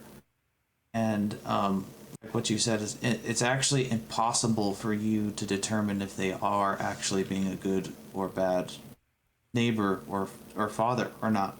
That's actually not your place to judge because it's impossible for you to make that judgment. So in a way, that commandment is allowing you to defer the judgment to a higher authority, which would be God, right? It's like, okay, well, I'm going to honor my father regardless, and if he's a good or a bad father, that's between him and God, and that'll be played out in some other way. But I'm doing my part by adhering to this commandment. So I don't have to make that judgment on. I don't have to make the judgment if my father is a good or we'll just say neighbor. If my neighbor is a good or bad neighbor, if they deserve my goodwill or not. It's like, well, they just deserve your goodwill regardless. And if what they do with that goodwill is if they blaspheme with that goodwill or whatever, if they do something with that goodwill that's inappropriate, that's between them and God and not your concern. Yeah, anyways, but there's a different problem, right? So, okay, like you did the discernment, right? You did the judgment. Mm-hmm. Okay, they're bad neighbors. Now what? Right? Like now you need to do another judgment because now you need to build your action upon your judgment. Right? So like it's an endless, like it's turtles all the way down. Like you're not gonna get out of the judgment problem by solving it at one layer. Because it's like, okay, so now I need to treat them badly, but like, is that useful, right? Like now I'm gonna come back in with my utilitarian frame. Is like, okay, like how do I judge the consequences of my just act? Well, like, because I can cut it off there, right? It's like I'm self-righteous and I'm just gonna like yell at them because that's how I do right. But it's like, no, like you're still screwed. So if one time I'm back in my hometown, I got in trouble and my parents took my computer cord away and they said, you can have it. It takes after a week. You can come to explain to us what it means to honor your father and mother, and then you can have your computer cord back. So I had a week to sit around and think about, okay, well, I used to play Shogun Total War, right? And like, if your units like have more combat experience or perform better in their purpose, they may have higher honor, right? Which is obviously the wrong answer. It's not what I said, right? I probably said something about like, oh, you have to respect your parents because of who they are or something. It's like, I don't know what that means. I probably came up with, it's like because of their position, or it's inherent, some kind of inherent thing, right? But it's so vague, right? It's like, it's not performance, because then you get into this performative behavior based, right? It's like, how would most people answer that question? Like, it's like you could ask any question. What is beauty? What is justice? What is honor? What is everything? Nobody really. I don't think anybody really knows. I don't think anybody can can really give a really strongly say, you know what, I'm really. It's like how the Supreme Court defined pornography. It's like, oh, you know it when you see it. It's like we do that with everything. Everybody does that with everything all the time, and that's how we live our lives. It's just. Well, I can make an argument. Like I can make a good argument. That doesn't mean that you'll buy it. Right? That's the problem. Like I can argue any position, but like, and rightfully so. But it doesn't mean that you buy it. Like most people, at least in the past, would have said because God commanded me to. Like that's why you do it. It's not because there's a justification. Like there's an authority that tells me to, and that authority is right. Like. Mm-hmm. But I can give you the argument with authority, right? It's like when you start messing with authority, like how are you gonna make things better? Like because you don't have discernment on the level of the city, right? Like the only person that has discernment on the level of the city is the philosopher king, right? So if you start messing with the hierarchy when you're not on top of the hierarchy, how do you know that you're improving things?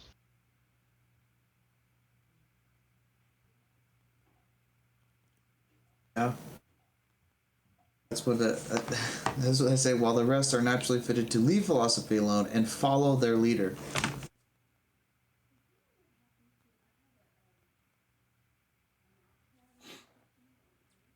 It takes requires faith, I guess. That's the same thing as a commandment. A commandment is a little bit of a static authority, and a leader is a little more of a fluid authority.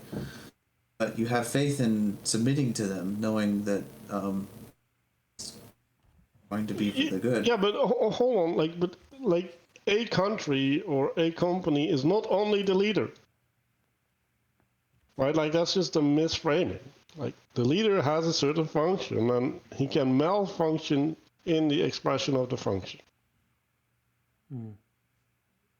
But that doesn't mean that cannot be corrected for by the rest of the body, right? Like, because there's this tale, I don't know, like where King David goes to this house and like he's owed all of this stuff, right, through honor, because he's not explicitly owed it, right? And he comes there and then the wife goes at him and he says, gives him all of this stuff, and he says, like, yeah, my husband wouldn't give it to you, so I'm giving it to you instead, right? And she broke the hierarchical relationship, right? And she made an executive decision for her, for her boss, and yeah, like how do you deal with that? Because I'm still not sure whether she did the right thing or not, right? But she got to marry the king, so like that implies that she did the right thing. And David would have killed all of them, right? Because he would have been insulted and probably murdered them also. In that sense, she also did the right thing. I don't know. Difficult questions. So, well, I mean, we could say that the king and the kingdom are submitted to a spirit which is above the entire kingdom or of the whole city, and agents within that city. See, I don't know, like, because the king is the first point. He's at the top, so he's closest to that spirit, but there are subordinates that can recognize the void of that spirit and make corrections. You're saying. Yeah, but like if I'm in charge of the grain supplies, right? Like it, like I still need to do the job within the hierarchy of the city, right? And if I start resisting the hierarchy of the city, how are the people going to get food? Like I still need to make use of whatever corrupt thing I'm in, and like it goes for whatever other function. And like if you stop doing that, then you lose the capacity as a body to do the thing, right? And that's what demonstrations are about, right? Like although we don't do those anymore apparently, except in France. But yeah, if you strike, you disallow the body to function. Well, Manuel said something interesting this morning, which was that by definition, when you tell a noble lie, like and when you raise a guardian class the way you raise it, you cannot commune with others by definition. So when you're lying to because it's not reality, right? It's a deception. So I just thought that was interesting. I just wanted to point it out. You tell a noble lie, you can't commune? Well, yeah. So the communion is some kind of. It seems like that's an element because they take these spirits for granted. Like, yeah, there's spirits, right? And they just like take it as an axiom, right? Like, yeah, if they just said, like, oh, well, like we're all united in love, then I could be like, oh, that makes sense to me. I'll just take that as on faith and proceed, right? But they're not. I don't know. Like, I don't really know where they're coming from with. Anyway, I'm gonna just end up rambling, so I should just leave it. Yeah, but okay, but this is interesting. So, why can you take that on faith? No, I can. Oh, yeah, I can. Like, I have no problem with that. But that's part of it's pragmatism. It's like, oh, I have no. No. How is love pragmatic? Like love is the opposite of pragmatic in some sense. Maybe I'm just lazy. Maybe I just gave up when I was like 18, 19. In terms of categorizing things, I just like abandoned. I just like you know what? It's too hard to think through any rationality. Maybe it's just an abandonment of rationality that happened like more than 10 years ago. That's that's probably part of it. But I don't know. No, I don't really know.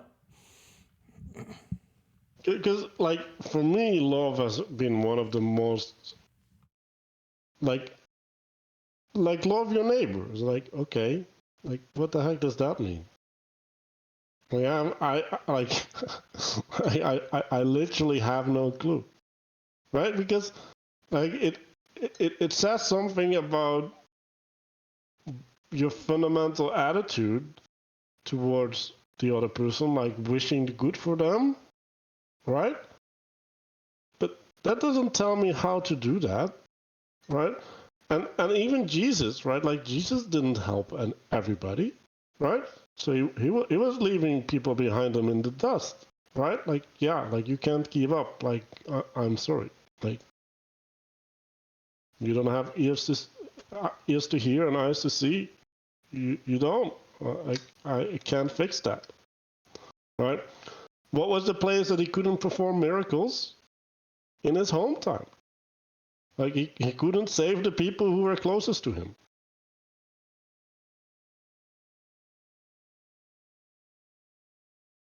So what does it mean to love the people close to you, right? When he also says, I'll create this discord within the family, right? Like I'll split them up.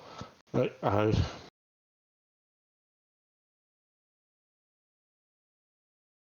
it's not obvious to me at all, because like there's a bunch of obvious contradictions there. And that doesn't mean that I don't believe that love is real and that there's a way to manifest love correctly, because I do believe that. But I don't believe that people can do that without like serious work. Yeah. I tell you, yeah, it takes serious work. I can attest to that. Like the learning how to love, this goes along with your parents too. Honoring your parents, that's something you can't just. It takes serious work. How do you honor them? You know, you love your neighbor, and because it's not necessarily being nice to your neighbor. That's not love. It's like you said. It's willing the good, which entails lying to them when it's appropriate. So it's you're right. It's not obvious. It entails all these contradictions. So I want to, if you don't mind, I want to kind of step back from what is love, baby, don't hurt me, because they're kind of like good and evil. These are hard. I don't think we're quite there yet. At least for me, it's way beyond me. Manuel said something this morning. Well, last week he said, which I think Mark pushed back on, the idea of between like opposition. And so Manuel this morning he mentioned, well, depending on how you think about the concept of opposition, because there's lots of that. There's, in terms of the natures of men and women, we talked about the nature of contradiction. And then towards the end of the chapter 5, they get into fact versus opinion. Like, how do you know this is a fact? How do you know this isn't just an opinion, right? Where in the text, they mentioned, I don't know, Manuel, do you want to kind of explain again while Mark is not here, so that we can I was going to tell a joke. I couldn't come up with a joke, but do you want to? Because I find that to be a useful tool in thinking about okay, well, what is love or what is justice or something like that. If we take opposition as a use case, and you ask, well, what does it mean to oppose something? Like, is beauty? Yeah, like why is it the case that beauty is the opposite of ugliness? Is that the case? Well, what do we mean by oppose? Go ahead, Manuel. Well, I don't know where the word came from when I got the word contradiction in my head, right? So what is ugliness? Well, ugliness contradicts beauty, right? Like it speaks against beauty, right? Like it identifies against it, right? Like so, and you could say that there is an opposing, right? Like it's like. To oppose is to stand against something, right? Like, so there, the way that like man and woman, right? Like is different, right? Because it's not, well, I guess even in the Bible, like man and woman aren't coming from either man or woman, right? They're coming from the original man. Not from man. They're not opposing, right? Like they're originating from men, right? Like man and woman are subspecies of the concept of man. And so the things that are in opposition are bound to each other. Right, like so forward and backward, right?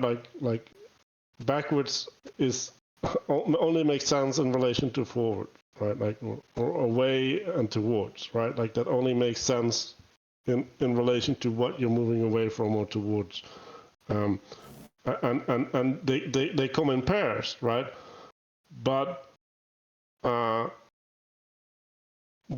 ways in which you can move towards is not has not the same shape, right? Like it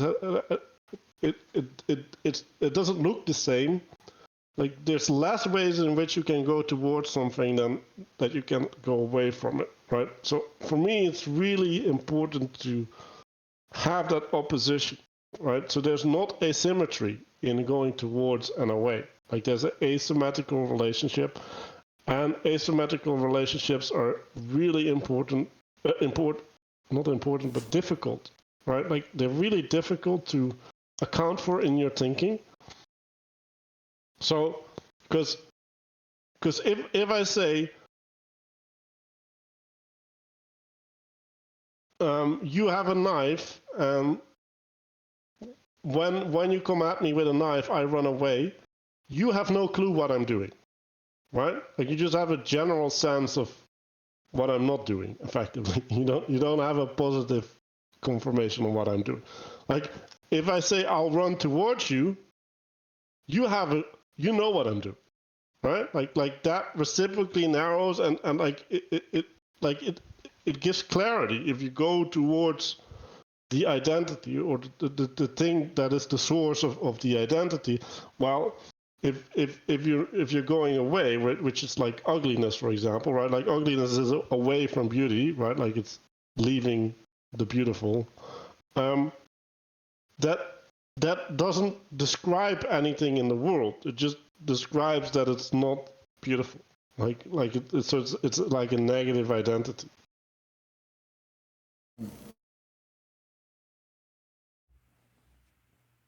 Yeah.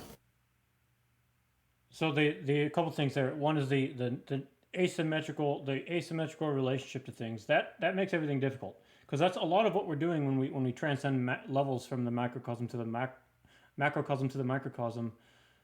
Those relationships aren't always symmetrical either, right? And so Manuel proposed, which you didn't mention, the inversion. I like the example of the line that you gave versus the inside or outside of a T-shirt and the in terms of thinking about things in terms of an inversion.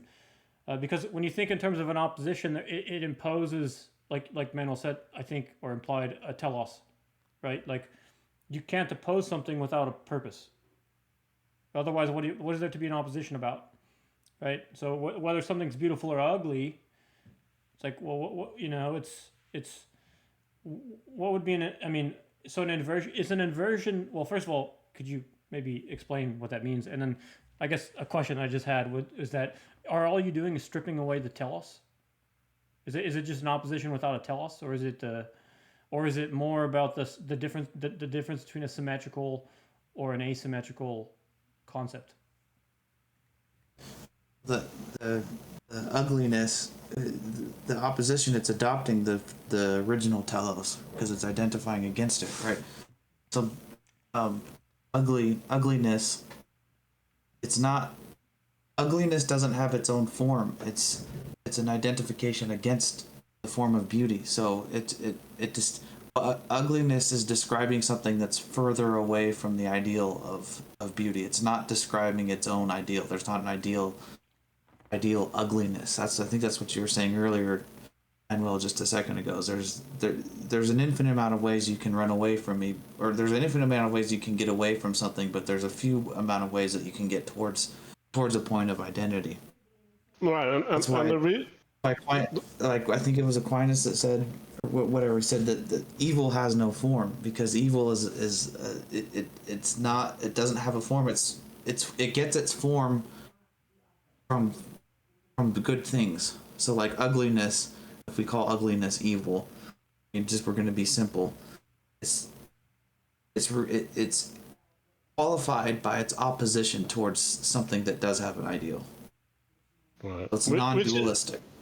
Now I'm actually reminded to the talk that Viveki Peterson and Peugeot had, right?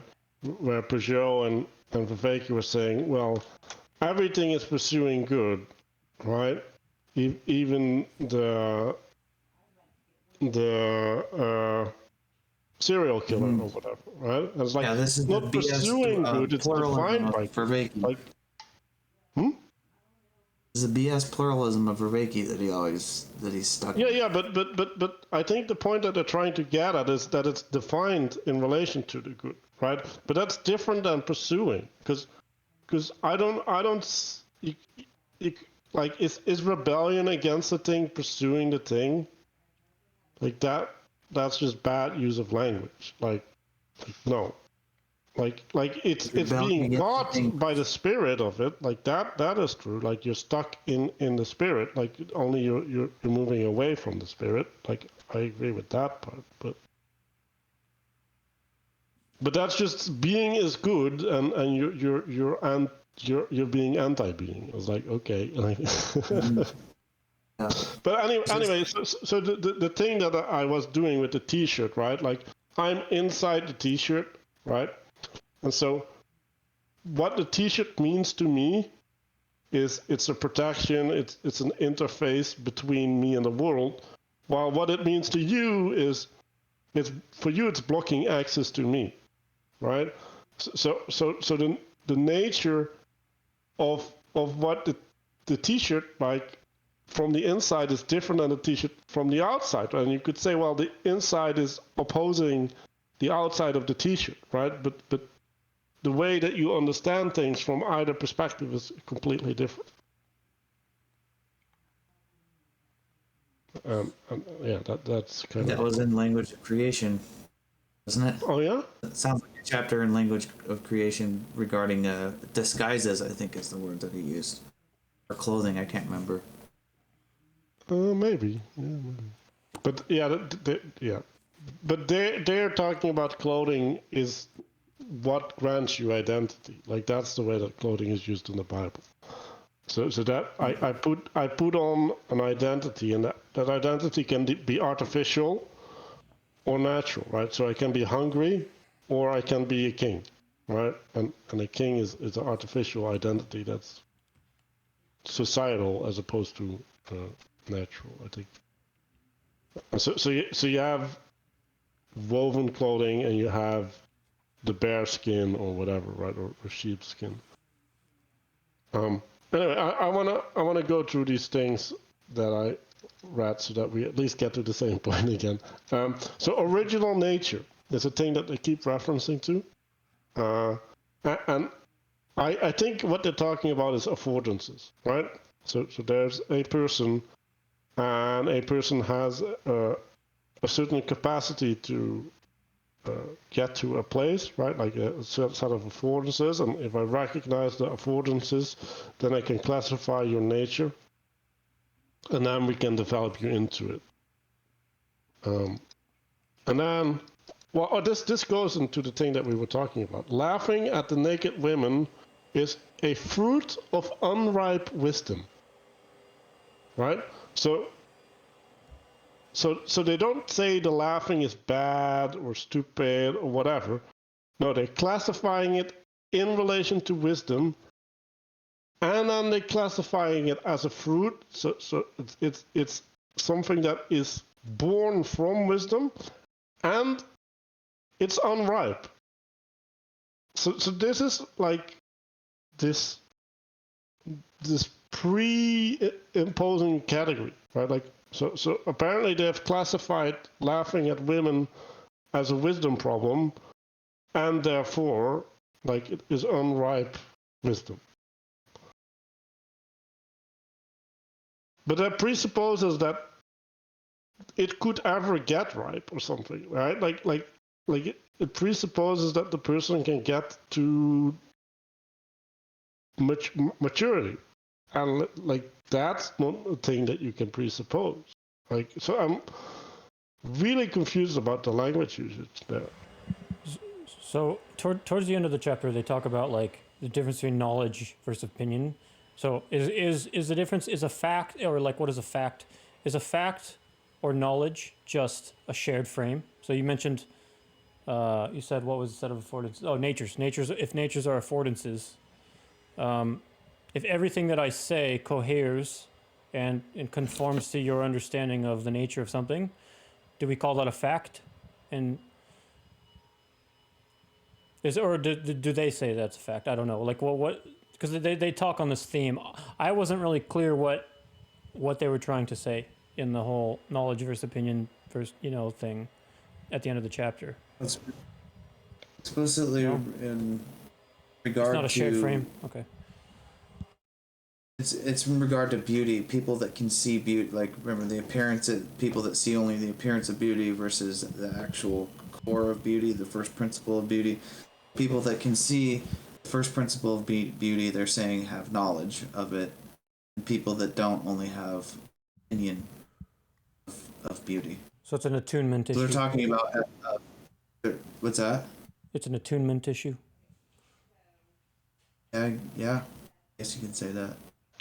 So you have to distinguish two things, right? So you have materialistic facts, right, which can be not good or bad, but they can be good or false, right? Like or right, like. But I would use the word good, right? Like good as in accordance with reality, or false. So, like you have hair that comes up until your butt, right? Like that's false, right? Like it's an observable fact that that's not true, right? Now, the fact is a thing that we can share, right? Because it's a reference to materiality, and it's defined, right? So either it fits the definition or it doesn't fit the definition, right? But facts are just information, because like that fact doesn't tell me anything. Like it only tells me something if I contextualize it. It's like, oh, like he's a man and he's not supposed to have long hair to his butt, so the not having of long hair to his butt is not a detriment and it's irrelevant or whatever, right? So the meaning isn't in the facts. Now, there's this knowing, right? And this is the biblical knowing, right? Like, which is problematic because like Vervaeke uses that word like 15 ways to Sunday, but not in the right way apparently. But knowing is like knowing how to ride a bicycle, right? Or knowing how to play a computer game, right? Like I don't know how I do the thing that I do in a computer game, right? I could step back and look at what I'm doing, and I could maybe describe a bunch of things that I'm doing while I'm playing the computer game. But inherently, I don't know, right? Like I don't know what's going on inside of me. I just know that it works, and that it's true, right? Because like it allows me a certain relationship to the computer game, and if it's not true, I get upset, right? Like I need to do it better. So the knowing is a consequence of being able to manifest something, right? To being in a true relationship with it, right? And so if you abstract that to the good or to beauty, right? Like what would it mean to know beauty? Well, that means that if I am in relationship to beauty, it gives me intelligibility and agency that without it I wouldn't have. Like that's as good as I can do right now.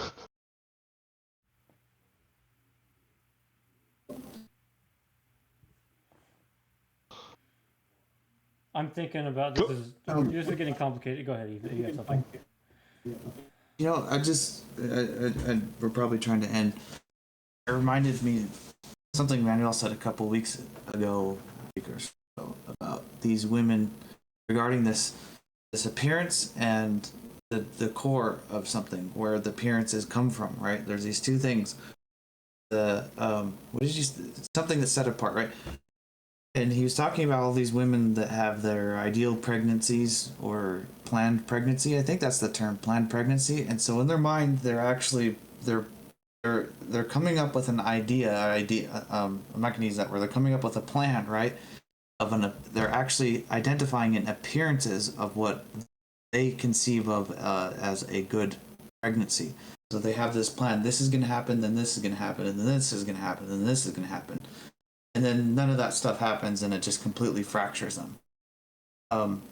Whereas the proper thing to do is to think of your attention must not be put to the appearances of good pregnancy. It must to good pregnancy itself, which can't be.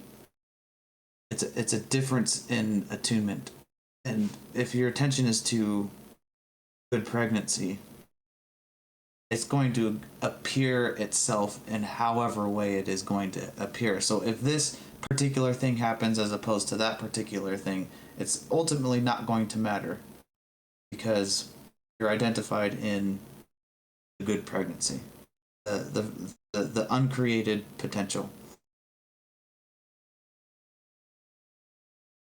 Well, Thing that's it's set like, apart.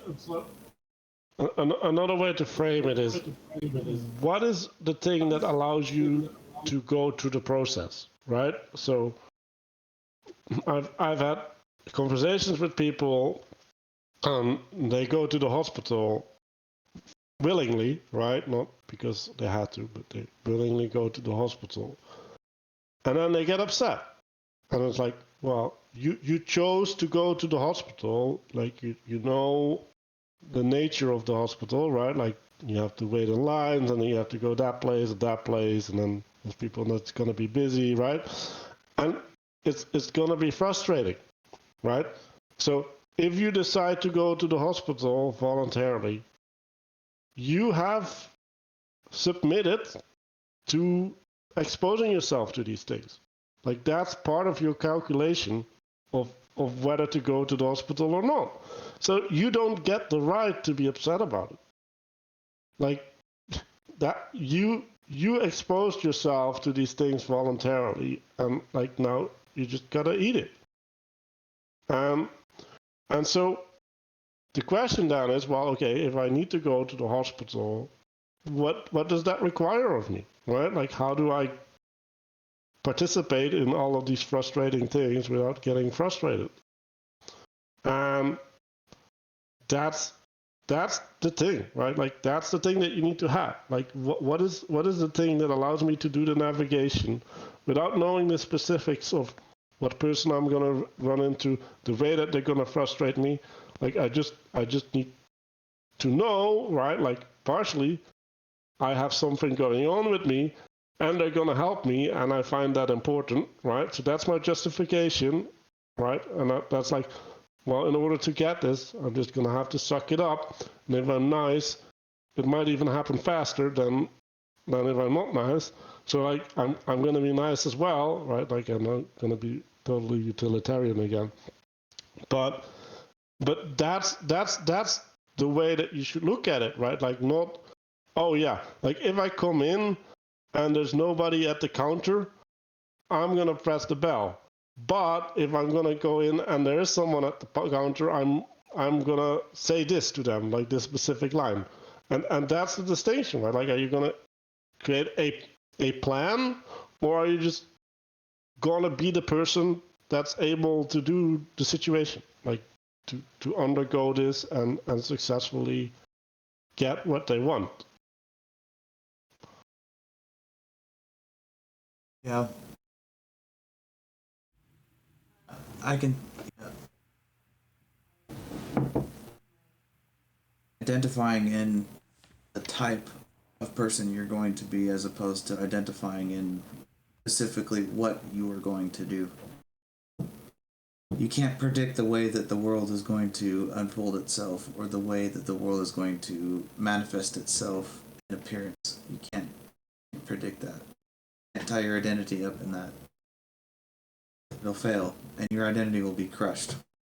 Yeah, and you will be crushed, right? Because now you don't have any means, and now you're upset, and you're gonna act from your emotional frame, right? Which is a bad frame. So So, Matt, you got something, Manuel? well, I'm not even back to where we started. Okay. Where we're supposed to start. But yeah, go ahead. Like, If we say that the natures are a set of is like the affordances available to something. We were talking beforehand about education and about how well, question one was, is education the thing that they propose is the way to program the spirit. And as Manuel, this is another thought from Manuel, is if they're defining education in that way, then that's not the kind of education that we're used to. I don't know if Manuel's got tons of notes. I don't know if you want to take over, but we mentioned about how like education, by definition, I mean, if education is pointed towards a telos or a purpose, I'm trying to remember now. I'm sorry, I'm falling apart.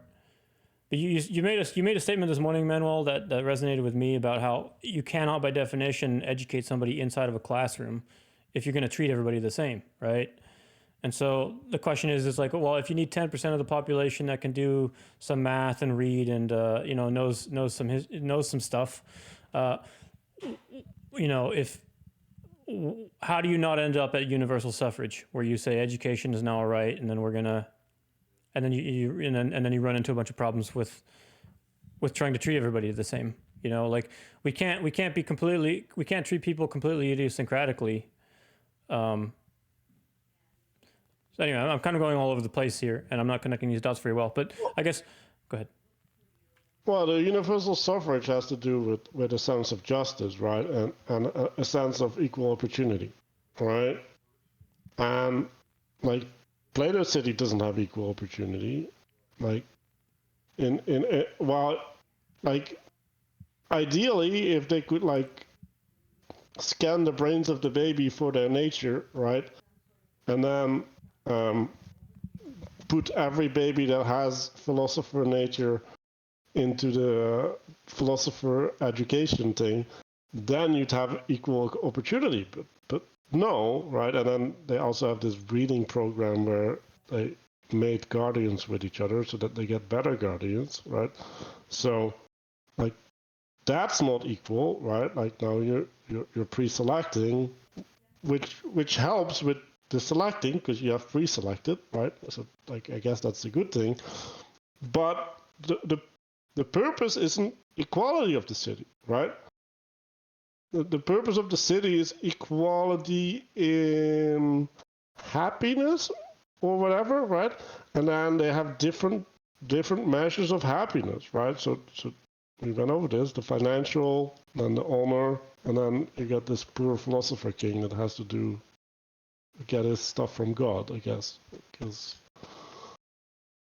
yeah, they're not gonna take care of him. They're just gonna harass his ass all the time. Yeah, so that's interesting. You mentioned the whole, if you can hook up the baby nature head scanner. I didn't even think about that. We just took it for granted that we understood that we were able to select this guy should be a guardian and that guy should be a husbandman. But if you don't even know the nature of something, then, and this is where I was going with education. So like education. Well, that's the wizard's hat in Harry Potter, right? When they put on the hat. Yeah. It's like, oh, we just get your nature. Now we're gonna put you with your nature. Like. Sorry, I lost my train of thought.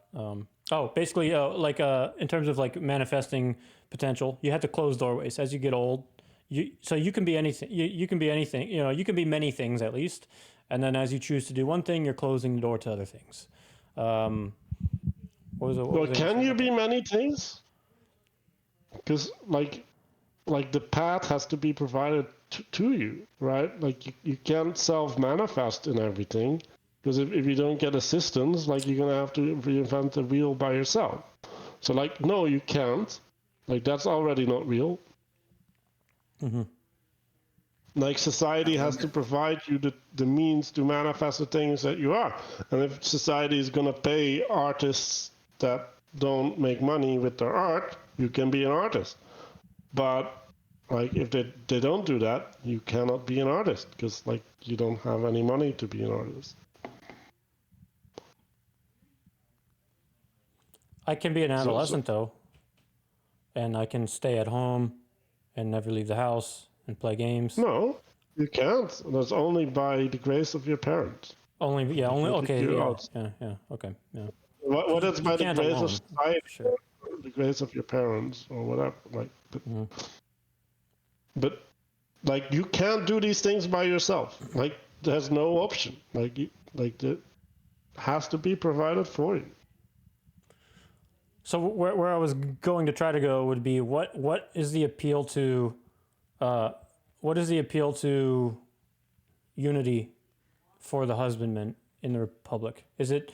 It seems. Is it? So like personal responsibility. How is it like where does personal responsibility come in? Like, so this is basically like are all your choices, the frame is like, are all your choices determined because of, there's no such thing as free choice because you have all these influences around you, right? Did you pick up on any threads in chapter 5 or anything else about personal responsibility, personal sovereignty, obligation? I don't know, whatever it is. I mean, we brought up a couple frames like the honor and financial stuff, but those are just like motivations. Those are just like possible things that could drive people. Did they talk much about individualism versus communal things? I don't Actually, know. I have a note here on individualism. Mention it. How surprising! You At 465D, they're talking about the victory of the Guardians, probably regarding in warfare, is greater than the victory of the Olympian. Like when the Olympian wins a race or something like that, because the victory is not for the person but for the whole of the city. Their identity is placed not in themselves, but it's placed in the city. And their victory is for something much bigger than themselves. Whereas the Olympian's victory is just for himself. I mean, we're kind of strawmanning it a little bit. You could say is represented by a different country. Anyways, you get the point. I mean, I think they even made a point about individualism here. Is 466B, when people start identifying in themselves, they end up consuming everything and consuming the whole city. So your happiness can't be, if your happiness is determined by yourself or something located within yourself, you're going to end up consuming everything, the entire city. So your happiness must be placed somewhere outside of you, and that's what they're saying, is it's placed in the city itself. So Acknowledging that alone will prevent the hermeneutic of suspicion from leading to postmodernism. Like that alone. The thing is they just like kind of, well, they didn't even, that wasn't even an exposition. That was just like a statement. I'm going to presume that they believe that, as in like Plato believes that, and that, but again, I'm just struggling to understand where those kind of claims come from in their mind. what claims? Like saying like if you're too individualistic, you're going to just wreck the whole. It doesn't work. Basically, it's because it doesn't work in reality. Maybe that's the test case. Maybe the test case is like if you. Well, no, I don't know. No, they reference reality, and they went into the wars of the city, right? And the other cities are divided against themselves, right? And by inference, the other people are divided against themselves too, right? So if you are a just person and you're facing a person who's divided against themselves, you're gonna win because you're not divided against yourself. Like you can act with purpose while the other one can't. Then again, right, like that doesn't make the purpose good, right? And now we get the fractal integration, right? Like, so you need to be integrated in your society, and then when you're integrated in your society, you're participating at least in the goodness of the society over your personal goodness, right?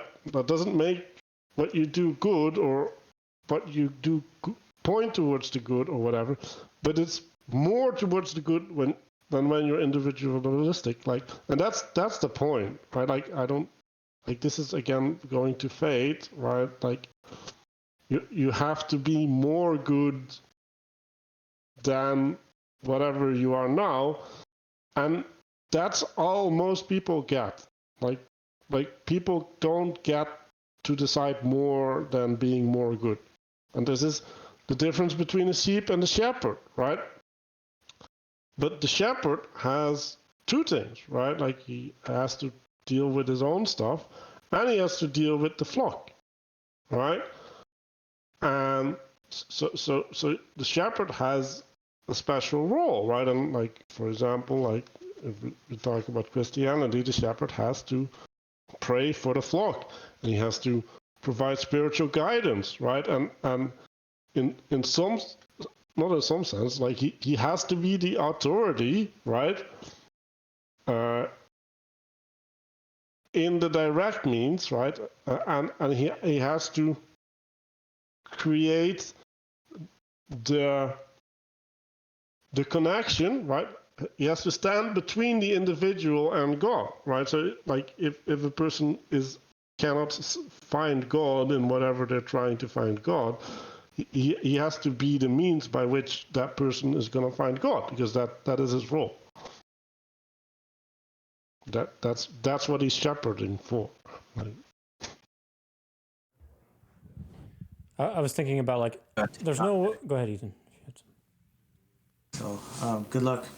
We'll see you you next headed week. out. All right, man. See you guys. See you, man. Yeah. okay, well, then we need to. Time flew by. Yeah. See, if I don't have multiple, it's 11:30. What? See, if I don't have multiple monitors, there's no way for me to know. So I can't look at the clock. We could easily go all day doing this. Yeah. It's too bad we're not in an academy, because that's what they would arguably do this and then go wrestle. So Yeah. Well, we need to get sounds like a good time to wisdom me. cafe going. Like, yeah. it's going to be hard for us to wrestle with each other, though. All right. Yeah. All right, See you man. guys. See you, man. Yeah, we could go You'd have on to and work on. out, Danny, to keep up with you in wrestling. Well, again, I was thinking about anyway. We could go on and on and on. I guess I'll keep it to myself. So, I was thinking of okay, fine. Yeah, the last thing I'll try to mention is as you were talking, I was thinking about like the shepherd or the pastor, or I was like there's some in counseling. If you were to ask a pastor, I don't know if there's a pastor around here we could ask maybe. How do you know when you're counseling somebody? How do you counsel somebody? Like you have to have faith in.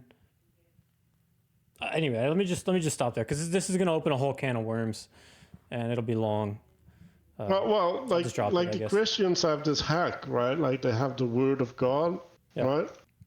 So like that's true. So they just point you and they say, okay, like this is true. This is where you are. Now put them together, right?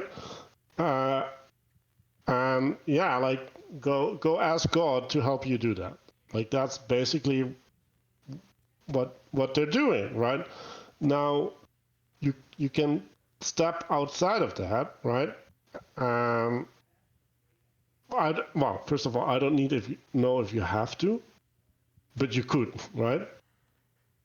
Like, but then you still have to give a divine principle, right? And have the person see through it, right? And then, well, you have to enchant the world through the lens, right? So like, and maybe we'll get into that later in the Republic. It's like, how can you get people to see in new ways? Well, like that means that you have to get them intimate, right? You gotta have them have contrast and then move within the contrast, right? And then they can start to develop the knowing, right? The knowing of what it is like to navigate the world like that, right? And then that is a better perspective, right?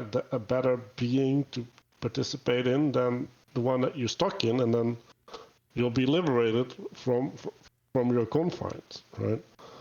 And I don't think there's a way around that principle. Like I don't care what you're trying to teach people. Like you're gonna have to go through that process, right? Now, to go back to the schools, right? Like, do you do that by putting 30 children in the classroom and writing things on a chalkboard? Like, is that how you manifest that, or is that better done differently? Yeah, I could take that. We can go a million different directions from it. Like, but I suppose we shouldn't. So. Yeah. So we should set a intention for going through the week. Having a lens, right, and to see the world through that lens, and maybe inform our participation.